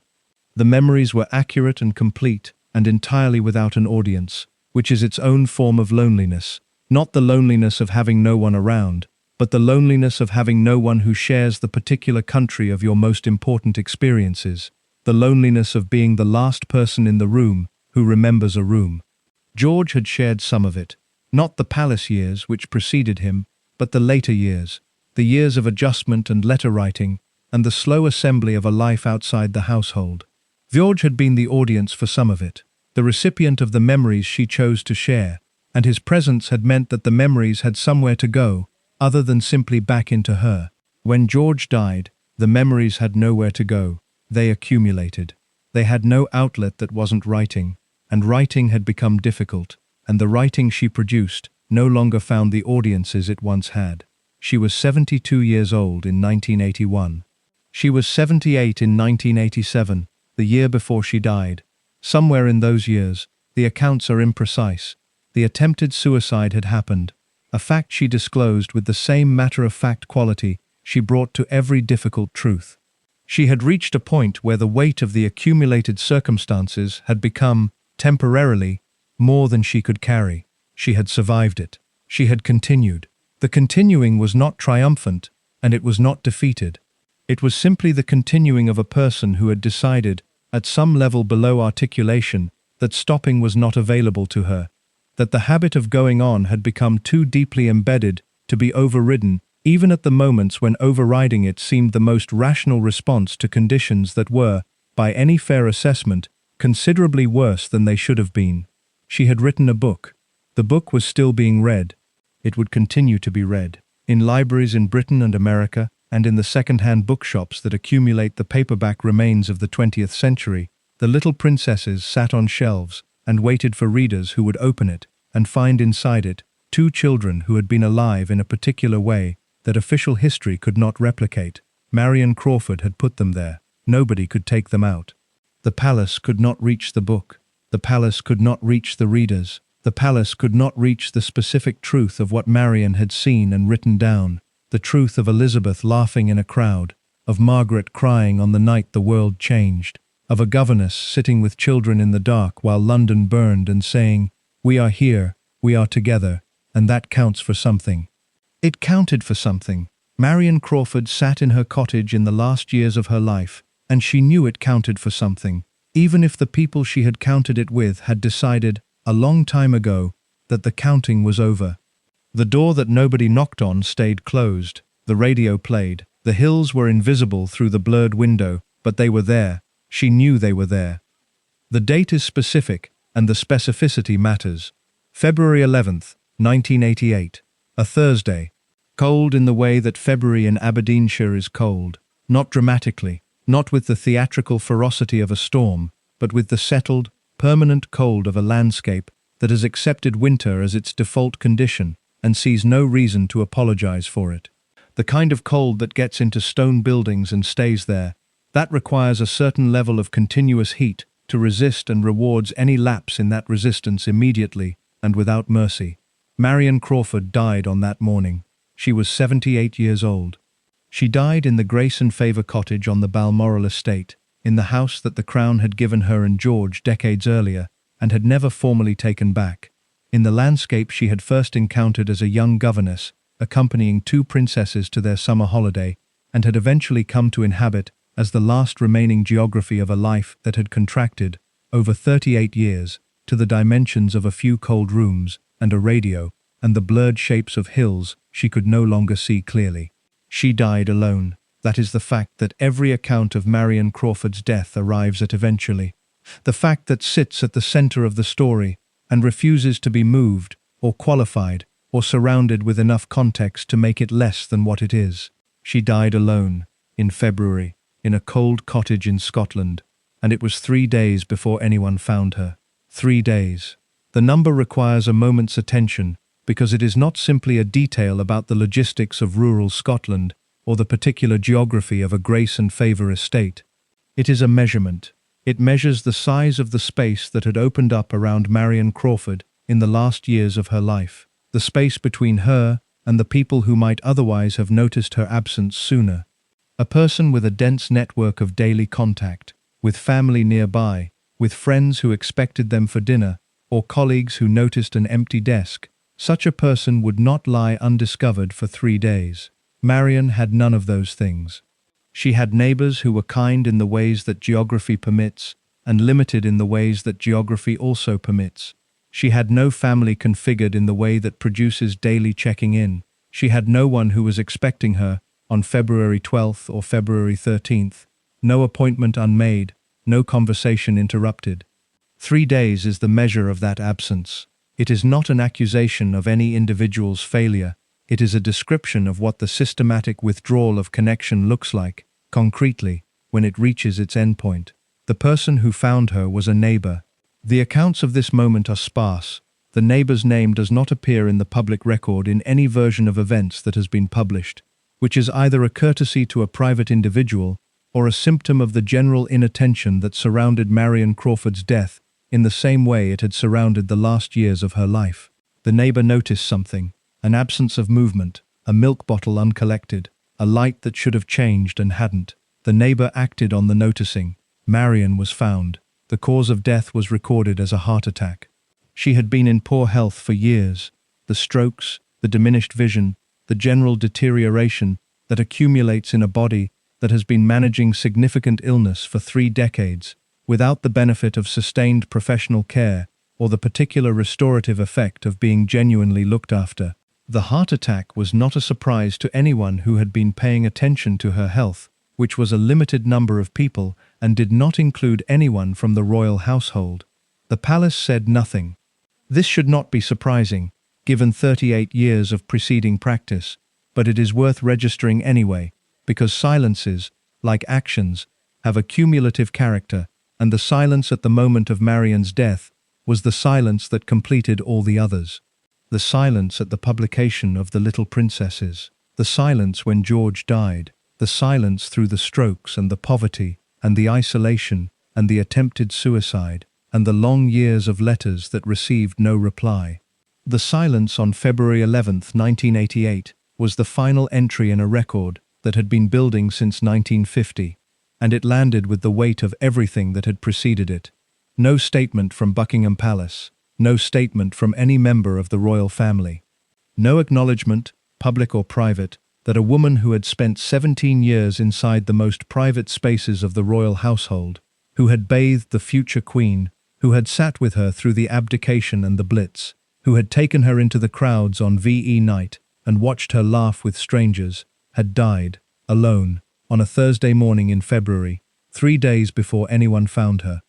The newspapers covered the death. The British press, which had largely ignored Marion Crawford for decades, she had passed out of the category of newsworthy into the category of forgotten, which are not the same thing, but are adjacent in the way that the press manages them, discovered in her death a story that her life had been unable to generate for 30 years. The coverage was, by the standards of the time, substantial. The Daily Mail ran a long retrospective. Several other papers followed. The story that emerged in the coverage was the story that Marion had declined to tell publicly during her lifetime, the story of the erasure, the cold cottage, the unanswered letters, the death alone and undiscovered for 3 days. The coverage asked, in various ways and with various degrees of explicitness, whether the royal family owed Marion Crawford more than it had given her. The question was not new. Versions of it had been asked since The Little Princesses was published, but it had a different quality in the context of her death. When Marion was alive and the question was asked, there was still time.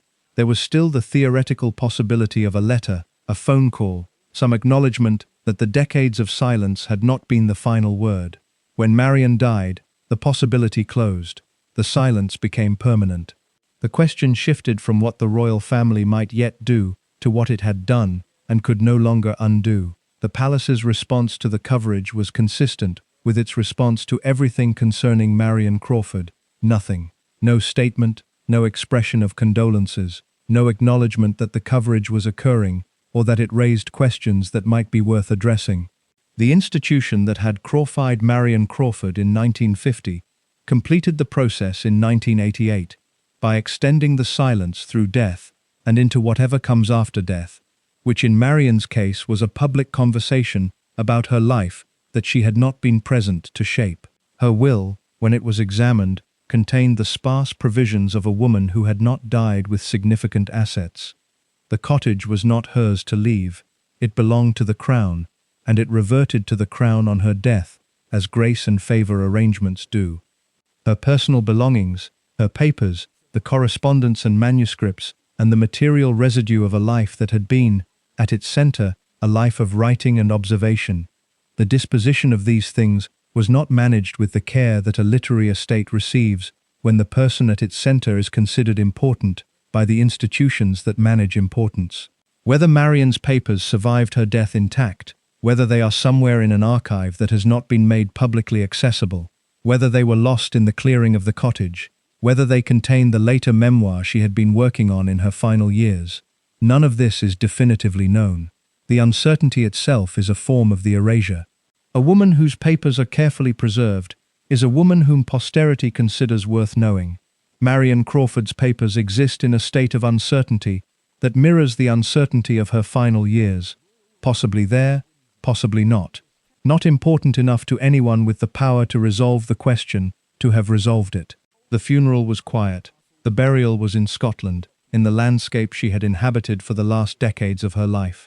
People came, neighbours, people who had known her in the Ballater years, a small number of people from further afield who had read the book or known her in the earlier parts of her life and made the journey. The absence that was most conspicuous was the absence it had always been. No representative of the royal family, no flower, no gesture of any kind from the people she had served for 17 years and who had known her, in the most complete sense of knowing, before almost anyone else in the world had known anything about them at all. The book remained in print. It remains in print now.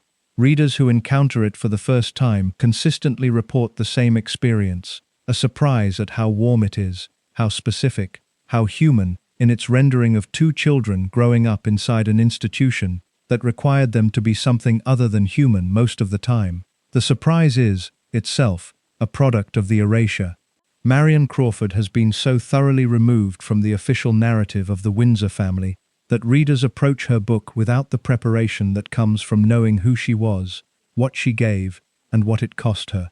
They encounter the book cold and find it warm, which is exactly what Marion intended, and exactly what the palace spent 38 years trying to prevent.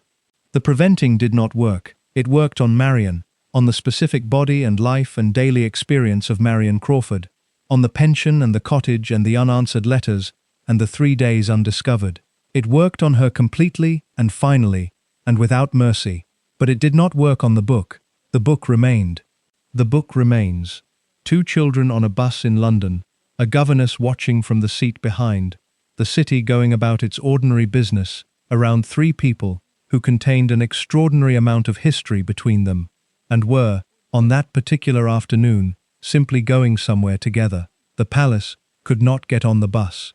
The palace could not reach back into 1934 and stop the bus from running, or remove Marion Crawford from the seat behind the 2 girls, or prevent her from noticing, with the careful attention that was her primary professional tool, that Elizabeth and Margaret looked out the windows with the specific, hungry attention of children encountering the world on its own terms, for perhaps the first time.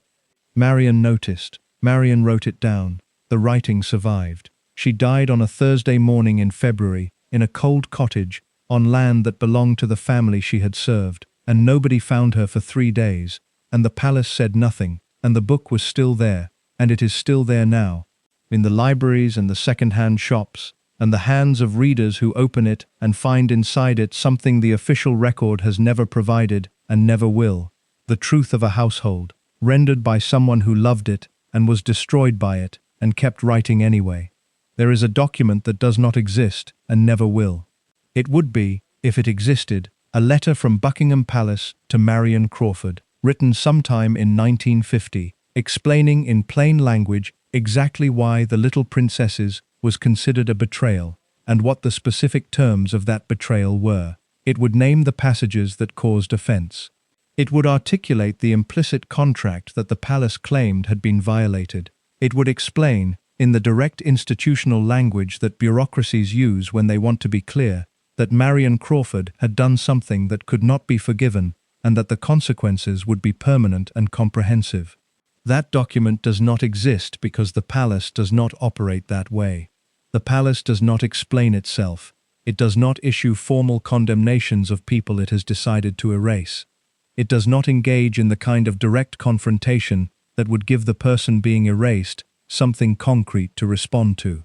It simply withdraws, completely and without comment, and leaves the person standing outside the withdrawal, trying to reconstruct from the silence what they have been accused of and why the sentence is what it is. Marion Crawford spent 38 years in that position. She never received the document that would have explained her situation clearly, because the palace does not send documents that explain situations clearly. What she received instead was the silence itself, which is both more efficient and more cruel than explanation. More efficient because it requires no effort to maintain, more cruel, because it provides nothing to argue against. Understanding why the palace reacted to the little princesses the way it did requires understanding what the palace is, structurally and functionally, as an institution. It is not a family that also happens to be famous. It is an institution that uses the language and imagery of family for specific political purposes, and the distinction matters enormously when you are trying to understand why a warm, admiring book about two children was treated as an act of treason. The British monarchy in the 20th century operated on a theory of itself that had been consciously developed and refined over several decades. The theory, articulated most clearly by the press secretary Tommy Lascelles, and later by the courtiers who managed the transition from George VI to Elizabeth II, held that the monarchy's survival depended on a careful calibration of visibility and mystery. Too much visibility, and the institution lost the quality of separateness that made it useful, the ability to stand above ordinary politics, to embody continuity and stability in ways that elected governments cannot, because elected governments change. Too little visibility, and the institution lost the public affection that was its primary source of legitimacy in a democratic state that could, theoretically, decide it didn't need a monarchy at all. The calibration required, above everything else, control. Control over what the public saw, when they saw it, how it was framed, what interpretive apparatus surrounded it. The palace did not object to the public knowing that Elizabeth and Margaret existed as people, rather than symbols. It objected to someone else controlling the terms on which that knowledge was delivered. Marion had taken the control out of the palace's hands. She had delivered information about the royal family through her own perspective, in her own language, shaped by her own understanding of what mattered. And her understanding, however affectionate, was not the palace's understanding. The specific passages that caused the most institutional anxiety were not the obviously sensitive ones, the abdication chapter, the wartime material. Those were the passages that outside observers assumed would be the problem, and Marion had handled them with sufficient care that they were defensible. The passages that actually produced the deepest anxiety were the ones that rendered Elizabeth and Margaret as children with interior lives.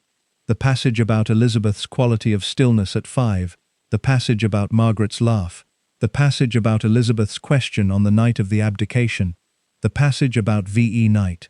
These passages were not sensitive in the conventional sense. They contained no state secrets, no damaging revelations, no material that a reasonable person would characterize as a breach of professional confidence. What they contained was something the palace found more dangerous than secrets. They contained evidence that the two women who were now Queen and Princess Royal had inner lives that existed independently of their public roles, that they had been children with specific personalities before they were symbols with prescribed meanings, that the human beings inside the institutional figures had observable characteristics that could be described by someone who had been in a position to observe them. This was dangerous, not because it was unflattering. The passages were flattering, in the way that accurate observation of admirable qualities is flattering, but because it established a precedent. If Marion Crawford could write about what she had seen, then other people who had been close to the royal family could write about what they had seen. The logic of the palace's position was not about the specific content of the little princesses. It was about the principle that proximity to the royal family carried an absolute and permanent obligation of silence, regardless of what that proximity had consisted of, regardless of how long ago it had occurred, regardless of the affection in which the writing was rendered. The principle was never stated publicly, because stating it publicly would have been embarrassing. It would have acknowledged that the palace expected something from the people who served it, that it was not willing to acknowledge expecting, a complete surrender of the right to their own experience, a permanent subordination of their memory and their voice to the institution's preferred version of its own history. That expectation, made explicit, would have looked like exactly what it was, so it was left implicit, and the punishment for violating it was delivered through the mechanism of social erasure rather than formal condemnation, and Marion Crawford was left to understand what she had done wrong through the silence that followed, rather than through any explicit statement of the charge. The irony, and there are several ironies in this story, but this one is particularly sharp, is that the palace's treatment of Marion Crawford did more damage to its public image, in the long run, than the little princesses ever could have done. The book was warm, the book was admiring, the book portrayed the royal family as a household of recognizable human beings navigating extraordinary circumstances with grace and resilience. If the palace had left Marion Crawford alone, had sent her a polite letter expressing mild displeasure, had maintained the social connection it had previously maintained, had treated the book as the act of love it was rather than the act of treason it was not, the story of Marion Crawford would have been a footnote in the history of the Windsor family rather than an indictment of it. Instead, the palace chose comprehensiveness. It chose 38 years of total withdrawal. It chose to let a woman who had given it 17 years die alone in a cold cottage 3 days before anyone found her. And in choosing that comprehensiveness, it created a story that was far more damaging to the institution than anything Marion had written. A story about what loyalty was worth in the economy of royal service. A story about the specific cost that the monarchy extracted from the people who served it most faithfully. A story about the gap between the family warmth that the palace projected publicly and the institutional coldness that it practiced privately. That story has outlasted the official version. It is the story that people tell when Marion Crawford's name comes up. The book is still in print, but the story that most people carry about Marion Crawford is not the book, it is the ending. The cold cottage, the 3 days, the silence from the palace that never broke. The palace created that story through its own choices. It had alternatives available at every point. It chose, consistently and deliberately, not to use them. The question of whether the palace understood what it was creating, whether the courtiers who managed the withdrawal in the early 1950s had any conception of how the story would look from the outside, decades later, when the specific institutional anxieties that had driven the decision were less legible and the human cost of it was more visible, is genuinely interesting and genuinely unanswerable. Institutions do not always know what they are doing when they do it. The palace in 1950 was managing an immediate problem, a book it hadn't sanctioned, a precedent it didn't want to set, a servant who had exceeded what servants were supposed to do, and it managed it with the tools that institutions have available: withdrawal, silence, the slow pressure of social exclusion. It did not manage it with any apparent consideration of what the management would look like from Marion's perspective, which is to say, it managed it the way that powerful institutions generally manage inconvenient individuals, with efficiency and without imagination, attending to the institutional problem and treating the human one as someone else's concern. The someone else, in Marion Crawford's case, turned out to be no one. There was no one whose concern her situation was, outside of George while he lived, and the few neighbors who offered what geography permitted.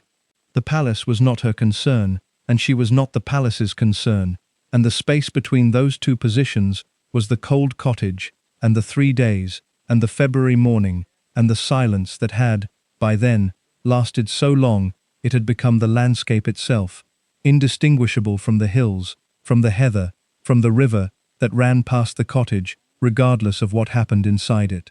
The river still runs, the heather still grows, the cottage still stands, presumably, in the way that Scottish stone cottages stand, indifferent to the human histories they contain, outlasting the people who inhabited them, with the easy durability of things that do not require anyone's continued effort to persist. Marion Crawford inhabited it for decades, and is gone from it now, and the cottage does not record her presence or her absence, because cottages do not do that. What records her presence is the book she left, and the story that the palace created by its response to the book, and the specific quality of attention that ran through everything she did, from the time she was a girl in Ayrshire who noticed things and wrote them down. The noticing is still there. It is in the book. It is in every sentence she wrote with the careful precision of a woman who had been trained to observe, and had spent 17 years observing something worth the training. The palace spent 38 years trying to make the noticing not count. It counted. It counts now. There is a second-hand bookshop in Edinburgh, on a street that runs parallel to the Royal Mile, where a paperback copy of The Little Princesses sits on a shelf between a biography of Mary Queen of Scots and a dog-eared collection of Scottish poetry. The spine is faded. The pages have the particular yellow of paper that has been aging for decades in a room with inadequate ventilation and too much afternoon light. Someone has written a name in the inside cover in blue ballpoint pen. Not Marion's name, but the name of whoever owned it before it made its way to the shelf. The book has been read. You can tell from the way it opens, from the slight looseness of the binding at certain pages, from the faint crease marks that accumulate in paperbacks that have been held and returned to and held again. That copy of the book has outlasted everything the palace tried to do to Marion Crawford. It has outlasted the grace and favor arrangement, and the unanswered letters, and the cold cottage, and the 3 days undiscovered. It sits on its shelf in Edinburgh and waits for the next reader, and the next reader will open it and find inside it exactly what Marion put there in 1950, the specific, irreplaceable truth of what she saw, rendered in the careful language of a woman who had been trained to observe and had spent 17 years observing something worth the training. The palace could not get into that bookshop. The palace cannot reach the shelf. This is the thing that the palace, in its 38 years of systematic erasure, failed to account for. It could reach Marion Crawford, her pension, her cottage, her social connections, her access to the family she had loved, her daily life, in all its material and emotional dimensions. It could reach all of that, and it did reach all of that, with thoroughness and without apparent regret. What it could not reach was the book. What it could not reach was the truth the book contained. What it could not reach was the specific quality of Marion's attention, the noticing, the precision, the refusal to render the people she loved as anything other than what they actually were, because that quality had already been translated into language, and the language had already been printed and distributed and placed into the hands of readers who carried it forward in ways the palace could not track or interrupt or silence. Marion Crawford died on February 11, 1988. She was 78 years old. She died alone and was found 3 days later, and the palace said nothing, and all of that is true, and none of it is the whole truth. The whole truth includes the book. The whole truth includes the Edinburgh bookshop and the copy with the faded spine and the name written in blue ballpoint pen. The whole truth includes every reader who has opened The Little Princesses since 1950 and found inside it something the official record has never provided and never will. The whole truth includes what the book actually accomplished, which is more than Marion knew when she wrote it, and more than the palace knew when it decided to punish her for writing it. What The Little Princesses did, in the longer history of royal biography and royal journalism in Britain, was establish a possibility that had not previously existed in the form Marion gave it. Not the possibility of writing about the royal family. That had existed for centuries, in the form of official biographies and approved accounts, and the carefully managed hagiographies that the palace commissioned and controlled. What Marion established was the possibility of writing about the royal family from inside the household, with the authority of direct observation, in a voice that the palace had not vetted and could not control. That possibility, once established, could not be unestablished. Every subsequent book by a royal insider, every memoir by a lady-in-waiting, every account by a former member of staff, every unauthorized biography built on the testimony of people who had been in the rooms, exists in a tradition that Marion Crawford opened. Not because those writers necessarily read The Little Princesses or considered themselves her heirs, but because the conceptual space they operated in was a space that had been created by her willingness to speak and the palace's failure to prevent the speaking from mattering. The palace understood this, which is part of why the punishment was as comprehensive as it was. The crawfying of Marion Crawford was not simply a personal act of institutional vengeance. It was a message, delivered to everyone else who had ever been close to the royal family and might, in retirement, be tempted to write. The message was clear. This is what happens. This is the cost. Write about us, and we will remove you from the world we gave you access to, completely and permanently, and we will let you live out whatever remains of your life in the knowledge that the people you loved most have decided that you do not exist. The message was received. It had the effect the palace intended. For decades, the number of insider accounts of royal life remained limited, self-censored, shaped by the awareness of what Marion Crawford's example had demonstrated about the price of candor. People who had been inside the household and had things to say chose, more often than not to say them. The Crawfying worked as a deterrent in exactly the way the palace had designed it to work, but deterrents erode. The specific terror of an example diminishes as the example recedes in time and the person it was made of becomes a historical figure rather than a present warning. By the 1980s and 1990s, the royal household had acquired a new generation of people with proximity and voices, and the knowledge that Marion Crawford's fate, however cautionary, had not prevented Marion Crawford's book from surviving and mattering. The dam the palace had built against insider testimony, using Marion Crawford's life as its primary material, began to develop cracks. Those cracks became, in subsequent decades, the flood of royal memoir and testimony and unauthorized biography that reshaped public understanding of the Windsor family more completely than anything Marion had written. The books that came after The Little Princesses, some of them far less careful, some of them far more damaging, some of them carrying genuine malice, where Marion had carried only love, were the palace's reward for 38 years of choosing punishment over reconciliation. Marion Crawford had offered the palace a version of insider testimony that was warm and admiring and fundamentally on its side. The palace had responded by destroying her. What came later was not warm. What came later was not admiring. What came later was not on the palace's side. The palace made that bed with its own hands and slept in it for the rest of the century. Marion Crawford's specific legacy is harder to measure than her historical position in the tradition of royal writing, because her specific legacy is personal rather than institutional. It lives not in the tradition she opened, but in the book she wrote, and the book she wrote is not primarily about tradition or institution or the politics of royal memory. It is about two children. It is about the specific texture of their childhood, the games, the lessons, the fears, the laughter, the particular quality of attention that each of them brought to the world, and that Marion had watched develop from the time they were small enough to need bathing.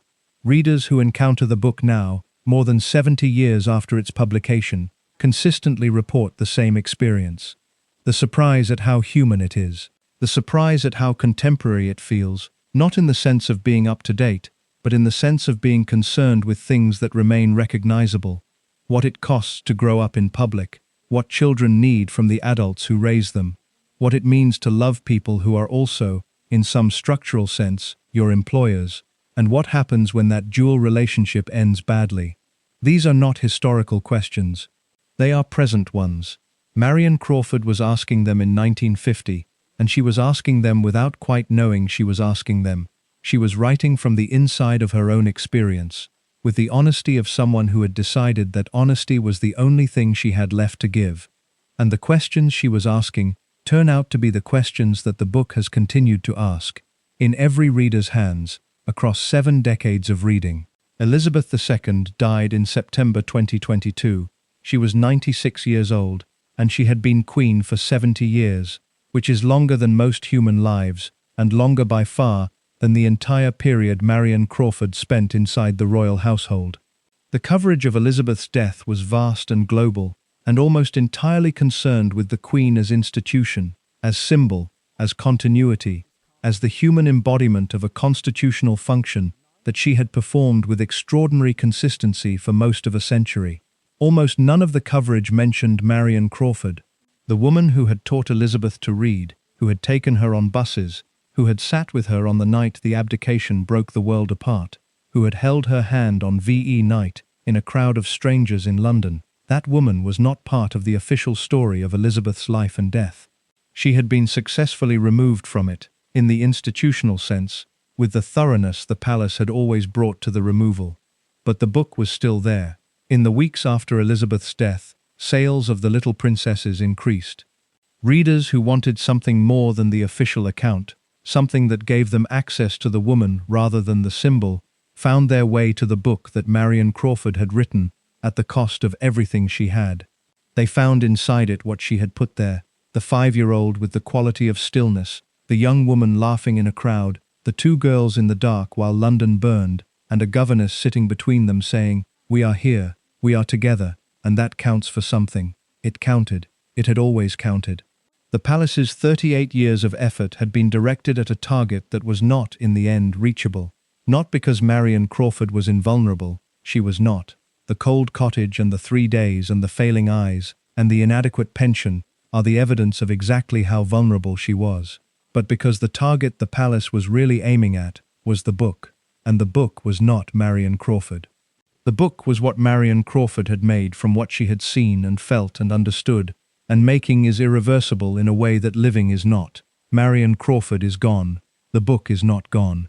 The girl from Ayrshire who won bursaries and trained as a teacher, and took a job that was supposed to last a month, and stayed for 17 years, and then wrote about it with love and precision, and the complete authority of someone who had actually been there. She put something into the world that the most powerful family in Britain spent nearly 4 decades trying to unmake, and she made it anyway, and it remained, and it remains. She died alone in February. She was found 3 days later. The palace said nothing. The book said everything. There is a list that does not appear in any official document, but that every senior courtier in the second half of the 20th century carried in their head. It was not written down, because writing it down would have made it visible, and visibility was precisely what the list was designed to prevent. The list contained the names of people who had been close to the royal family and had subsequently spoken, in memoirs, in interviews, in books, in the kind of off-the-record conversations with journalists that eventually become on the record, through the mechanisms by which things always eventually become on the record. The list was a warning system. The names on it were cautionary examples. Marion Crawford's name was at the top. The courtiers who managed the royal household through the second half of the 20th century were, in the main, people who had grown up with the Marion Crawford situation as the defining case study in what happened when the membrane between the palace's private life and its public presentation was breached by someone the palace had trusted. They had watched the Crawfying happen, or they had been told about it by people who had watched it happen, and they had absorbed the lesson it was intended to teach, which was not simply that writing about the royal family had consequences, but that the consequences would be total, permanent, and delivered without the dignity of explanation. The lesson worked, for a while, in the way that lessons enforced by severe example tend to work, effectively among people who can see the example clearly, and imperfectly among people for whom the example has become historical rather than present. The generation of royal household staff who had known Marion Crawford personally, who had worked alongside her at Windsor or Buckingham Palace, who could recall the specific texture of the atmosphere before and after The Little Princesses was published, that generation kept its silence with a thoroughness that was itself a kind of testimony. They knew what they knew, and they knew what knowing cost, and they made their calculations accordingly. What they knew was considerable. The royal household in the mid-20th century was staffed by people who were present at moments that official history has never fully accounted for, the private conversations about the abdication that happened in rooms without secretaries, the wartime discussions about strategy and fear, and the genuine possibility of German invasion that were conducted informally between the king and the people who surrounded him, the domestic realities of a family under the pressure of extraordinary public demands, making the ordinary human errors that families make, and managing them in the privacy that the institution's public presentation required. None of these people wrote memoirs. A small number of them gave interviews in their later years, carefully, with the instinct of people who had learned from Marion Crawford's example to calculate the distance between what they knew and what they were permitted to say. The interviews they gave were notable for their warmth and their vagueness. Warmth about the family, vagueness about everything specific. They remembered the king fondly. They remembered the queen as extraordinary. They remembered the princesses as charming. They did not remember anything that would have required them to be Crawfied. This self-censorship was not dishonesty, exactly. It was the operation of a rational calculation about cost and benefit, made by people who had watched what happened to someone who had made the calculation differently. Marion Crawford had decided that the benefit of speaking honestly outweighed the cost of the palace's displeasure, and she had been wrong in the specific, material sense that the cost turned out to be higher than she had anticipated, and the benefit turned out to be more durable than the palace had anticipated. The people around her made the opposite calculation: silence over speech, institutional loyalty over personal testimony, and they were right, in the specific, material sense, that their lives did not become cold cottages and unanswered letters. Whether they were right in any larger sense is a different question. What died with them? The specific texture of their knowledge, the details they carried and never passed on, the private history of a family that official biography has always rendered in the approved colors, is not recoverable. It went with them when they went, into the silence that the palace had made the only safe option, and the historical record is thinner for it, in ways that cannot be precisely measured, because the thinness is exactly the point. What is interesting, in retrospect, is the specific texture of what was not said. The gaps in the official record of the Windsor family in the middle decades of the 20th century have a particular shape. They cluster around the private rather than the public, around the human rather than the institutional, around the moments when the people inside the palace were being people rather than symbols. These are precisely the gaps that Marion Crawford had attempted to fill with the little princesses, and the palace's response to that attempt had taught everyone else in a position to fill them that filling was not permitted. The result is a historical record that is simultaneously vast and incomplete, vast in its coverage of the public acts of the royal family, incomplete in its account of the private human beings who performed those acts. The vastness and the incompleteness exist in the same proportion. For every official photograph, every public speech, every documented ceremony and state occasion, there is a corresponding private moment that was not recorded because the people who witnessed it had learned from Marion Crawford that recording was dangerous. Marion had understood this about the record before she wrote her book, which is part of why she wrote it. She had watched official royal biography being produced from the outside, the authorized accounts, written by approved biographers working from approved sources, producing approved narratives, and she had understood that something essential was missing from those accounts. The missing thing was not scandal or secret. The missing thing was ordinariness, the specific, irreplaceable texture of daily life inside a household, the way people actually spoke to each other, the small moments of fear and joy and boredom and connection that constitute a life, regardless of how extraordinary the circumstances surrounding it. She had that. She was the person who had that, in greater quantity and finer detail than almost anyone else alive in 1950, and she had made the decision that having it, and not sharing it, was its own form of dishonesty.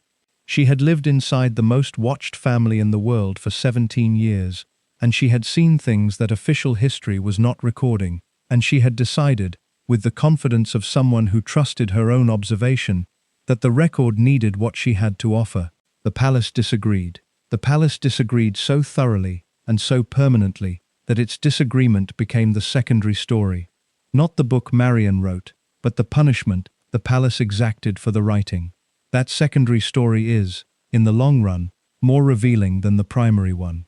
The Little Princesses tells you what life inside the royal household looked like from the perspective of someone who loved it. The palace's response to the book tells you what the royal household was actually like, what it valued, what it feared, how it treated the people who served it when those people ceased to be useful. What it feared, specifically, was legibility. The royal family in the 20th century survived on a careful management of how much of itself was visible and how that visibility was framed. Marion Crawford had made a portion of it visible on her own terms, without the frame the palace would have chosen, and the palace's response was not to argue with the framing or to offer an alternative account, but to eliminate the person who had done the framing.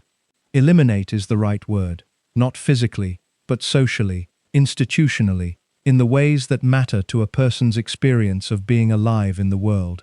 Marion was eliminated from the royal family's story with the thoroughness that a powerful institution brings to the elimination of things it cannot tolerate.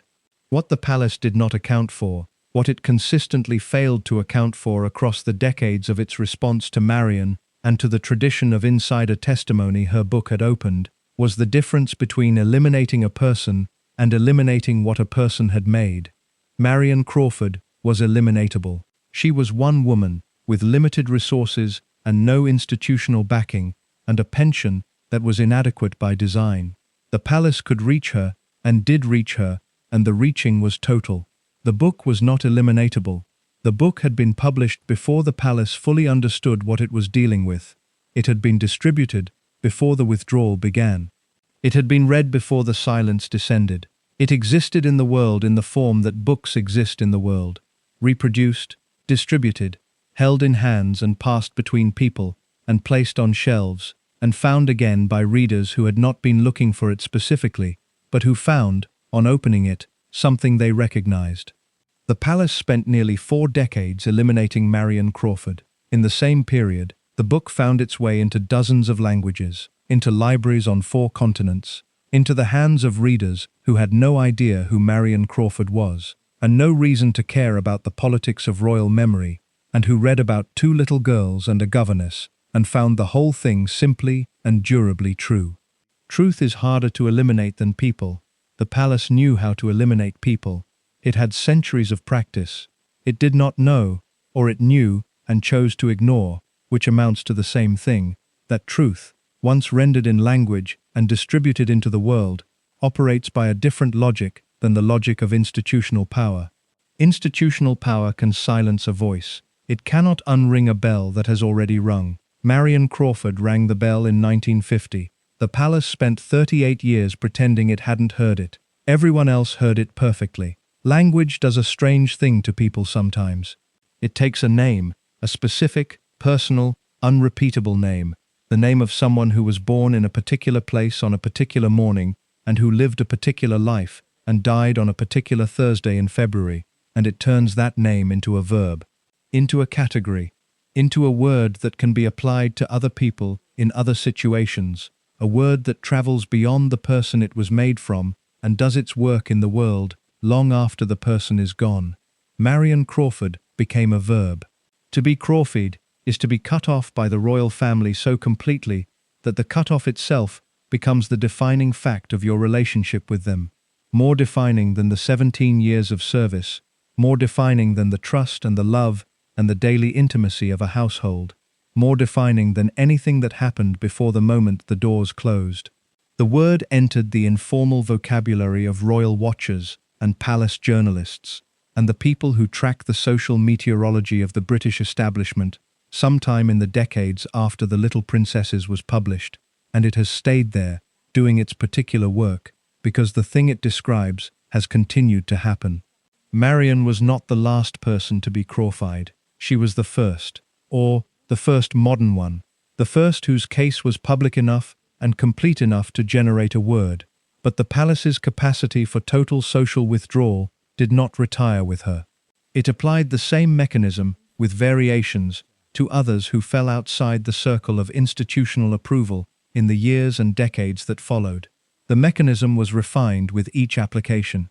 The palace got better at the withdrawal, more practiced at the silence, more efficient at the conversion of a trusted insider into a person who had ceased, institutionally, to exist.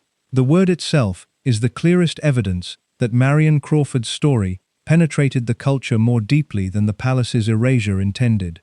You cannot erase someone whose name has become a verb. The erasure and the verb exist in direct contradiction. The palace spent 38 years making Marion Crawford not exist, and the language responded by making her existence permanent in a form that the palace could not reach.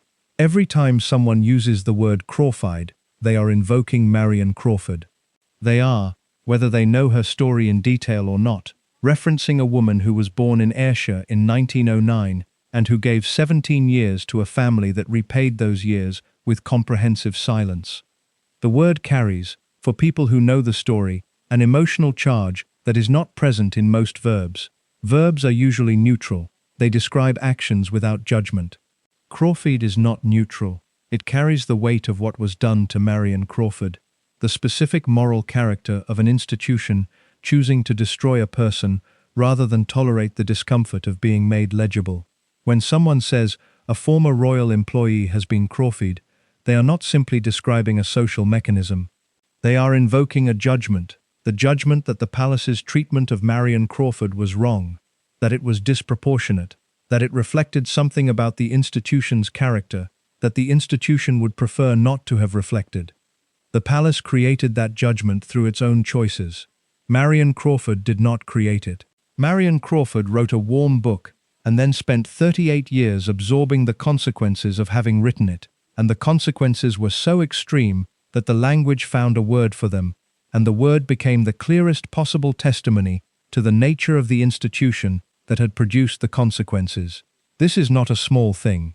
Institutions spend enormous resources managing their public image, controlling the narrative, framing the story, ensuring that the version of themselves that reaches the public is the version they would choose. The palace is among the most sophisticated practitioners of this management in the world, with centuries of practice and the full apparatus of monarchy behind it. It managed to remove Marion Crawford from the official record almost completely.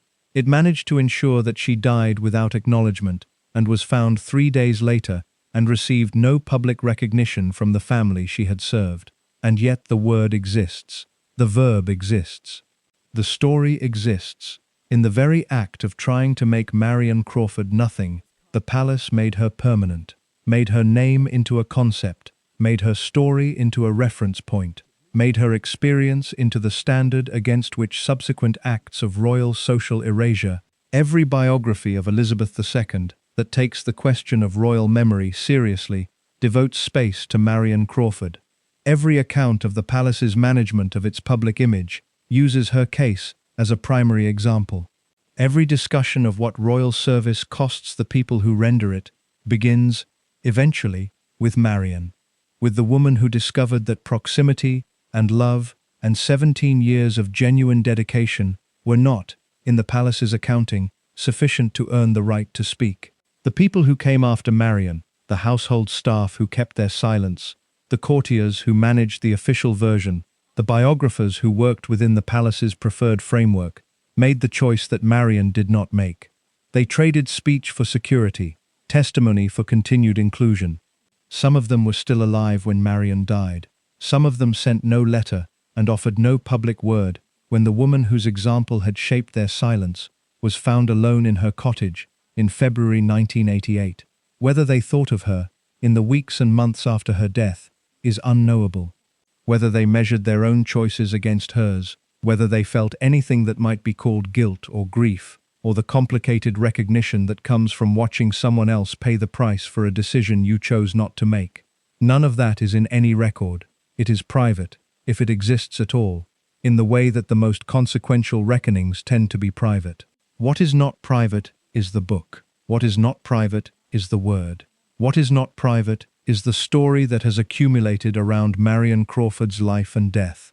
The story of what she gave, what was taken, what she made from what remained, and what she left in the world when she left the world. She left a book that tells the truth about 2 children growing up inside an institution that required them to be something other than children. She left a word that tells the truth about what that institution does to people who speak honestly about it. She left a story that is, at its core, the story of a particular kind of integrity, the integrity of someone who looks at her own experience and decides that it is worth rendering accurately, regardless of the cost, because accuracy is the only form of respect available to someone who cannot offer anything else. Marion Crawford could not offer the royal family money or power or institutional protection. She could not offer them the silence they demanded as the price of continued inclusion.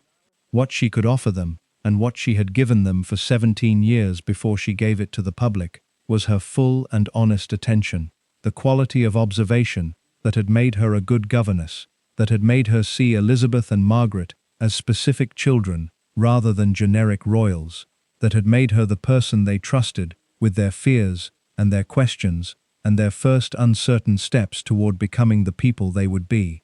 She gave that attention to the book. She gave it honestly and without calculation, and at a cost she had not fully anticipated, but that she accepted, in the end, as the cost of having been the kind of person she was.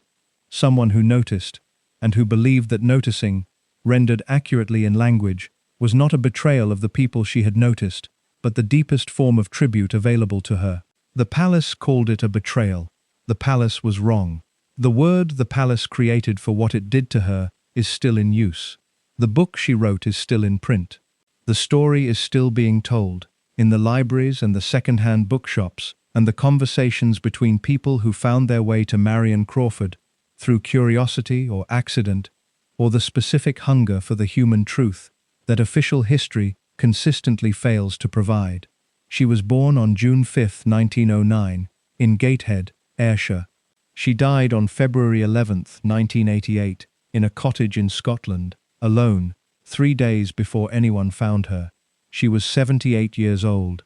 She had been Crawfied for 38 years.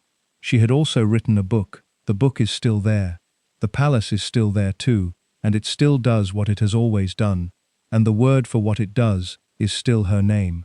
Marion Crawford, Crawfie, the girl from Ayrshire who noticed things and wrote them down and paid for the writing with everything she had and left the writing behind when she went, intact and permanent, and entirely beyond the reach of the institution that had tried, for nearly 4 decades, to make her nothing. She was not nothing. She never was. Thank you so much for watching until the end. If you loved this story, check out the other videos on your screen now. I think you'll really enjoy them. And don't forget to subscribe if you haven't already. See you in the next story.